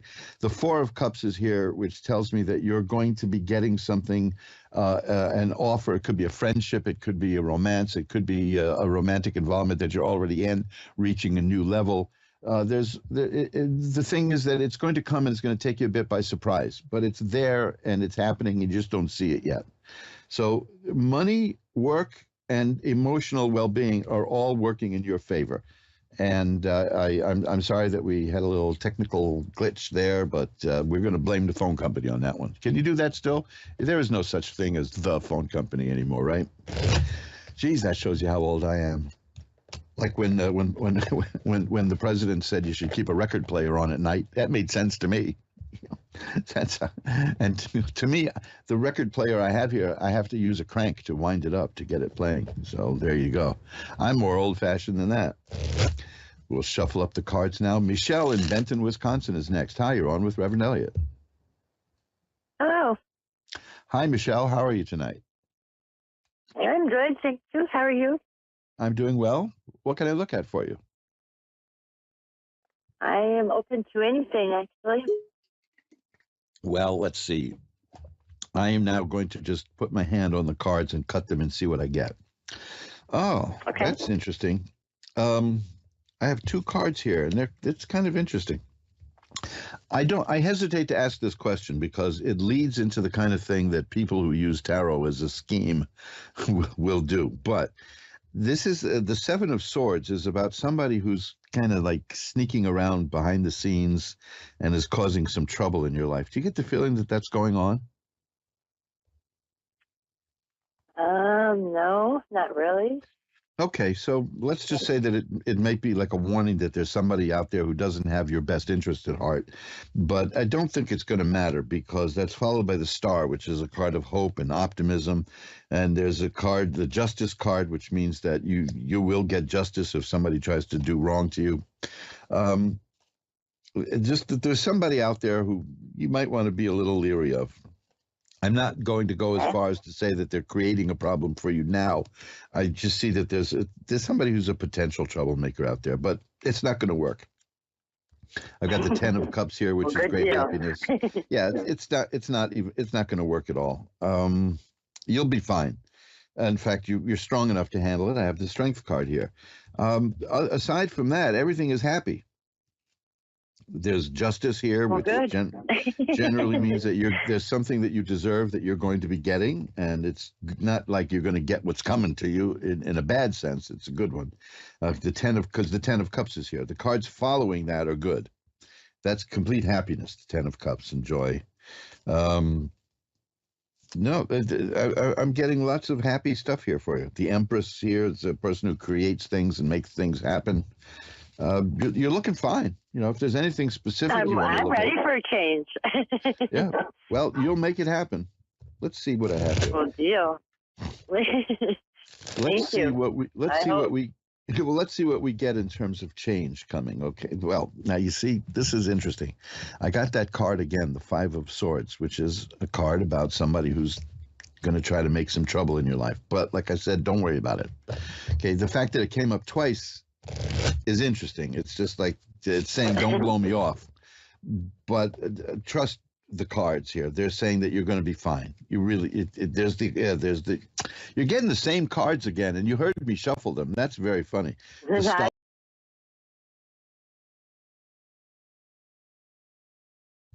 No, I see nothing but good stuff coming your way. Here's the 4 of Rods, happiness and home. There's cards that indicate that here's the tower struck by lightning, and that's a card of change. There's good money cards here.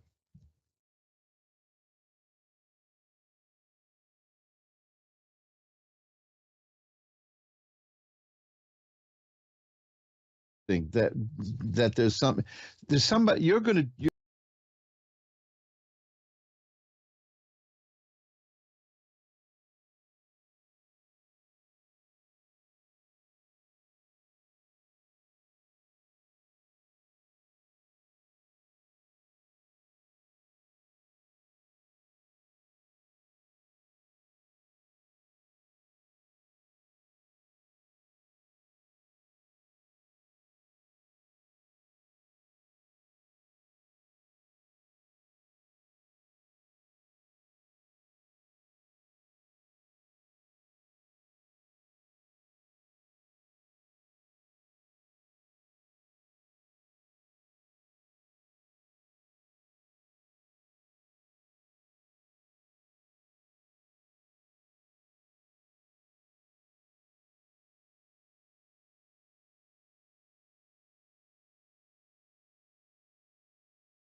In fact, the only warning that comes, this is interesting in light of this other card that I've got. The only warning that comes with the 9 of Cups is that some people may be envious of what you have. And let me tell you, that's this other person. And it's that person's problem, not yours.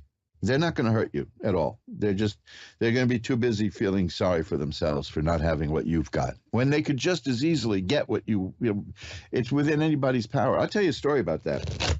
Because it has happened several times to me. But my wife and I had a friend who was a theater major at a very impressive college. And theater was his life. And I wasn't a theater major, and theater wasn't my life. And some people who were familiar with me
Enjoy it I'm because trying. it's going to be very good. Oh, you don't need to try. You're going to be doing just fine.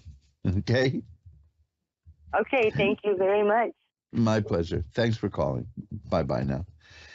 And you're listening to Reverend Elliot's Magical Window. This is me, Reverend Elliot, and the Magical Window is the tarot cards. Where is the tarot cards or are the tarot cards? I'm mixing things here. The Magical Window is the tarot cards. That kind of makes sense. The Magical Window are the tarot. No, the Magical Window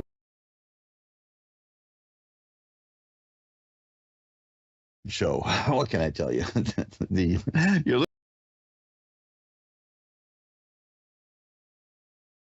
named program where we look through the magical window of the tarot so that we can see around the corner of life.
much freedom now.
But it indicates a person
Hi, how you going? I'm doing well. How are you tonight?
Yeah, it looks very good. The change is coming. It's going to come soon, and you're going to do it with happiness and with money. So there you go. It's everything you want. Thank you. Okay, Yeah. I've got to run. I'm up against the clock now. Gotta go. Thanks for that. Bye. Bye now. Well, we've come to the end of another edition of Reverend Elliot's Magical Window, the radio show that we're the holdout, right? I know. I'm going to go to video, but I'm a little bit leery of all that. I have so much fun doing this with you the way we are, that I suppose if I can rig this up the way I want to, we'll be doing it the same anyway.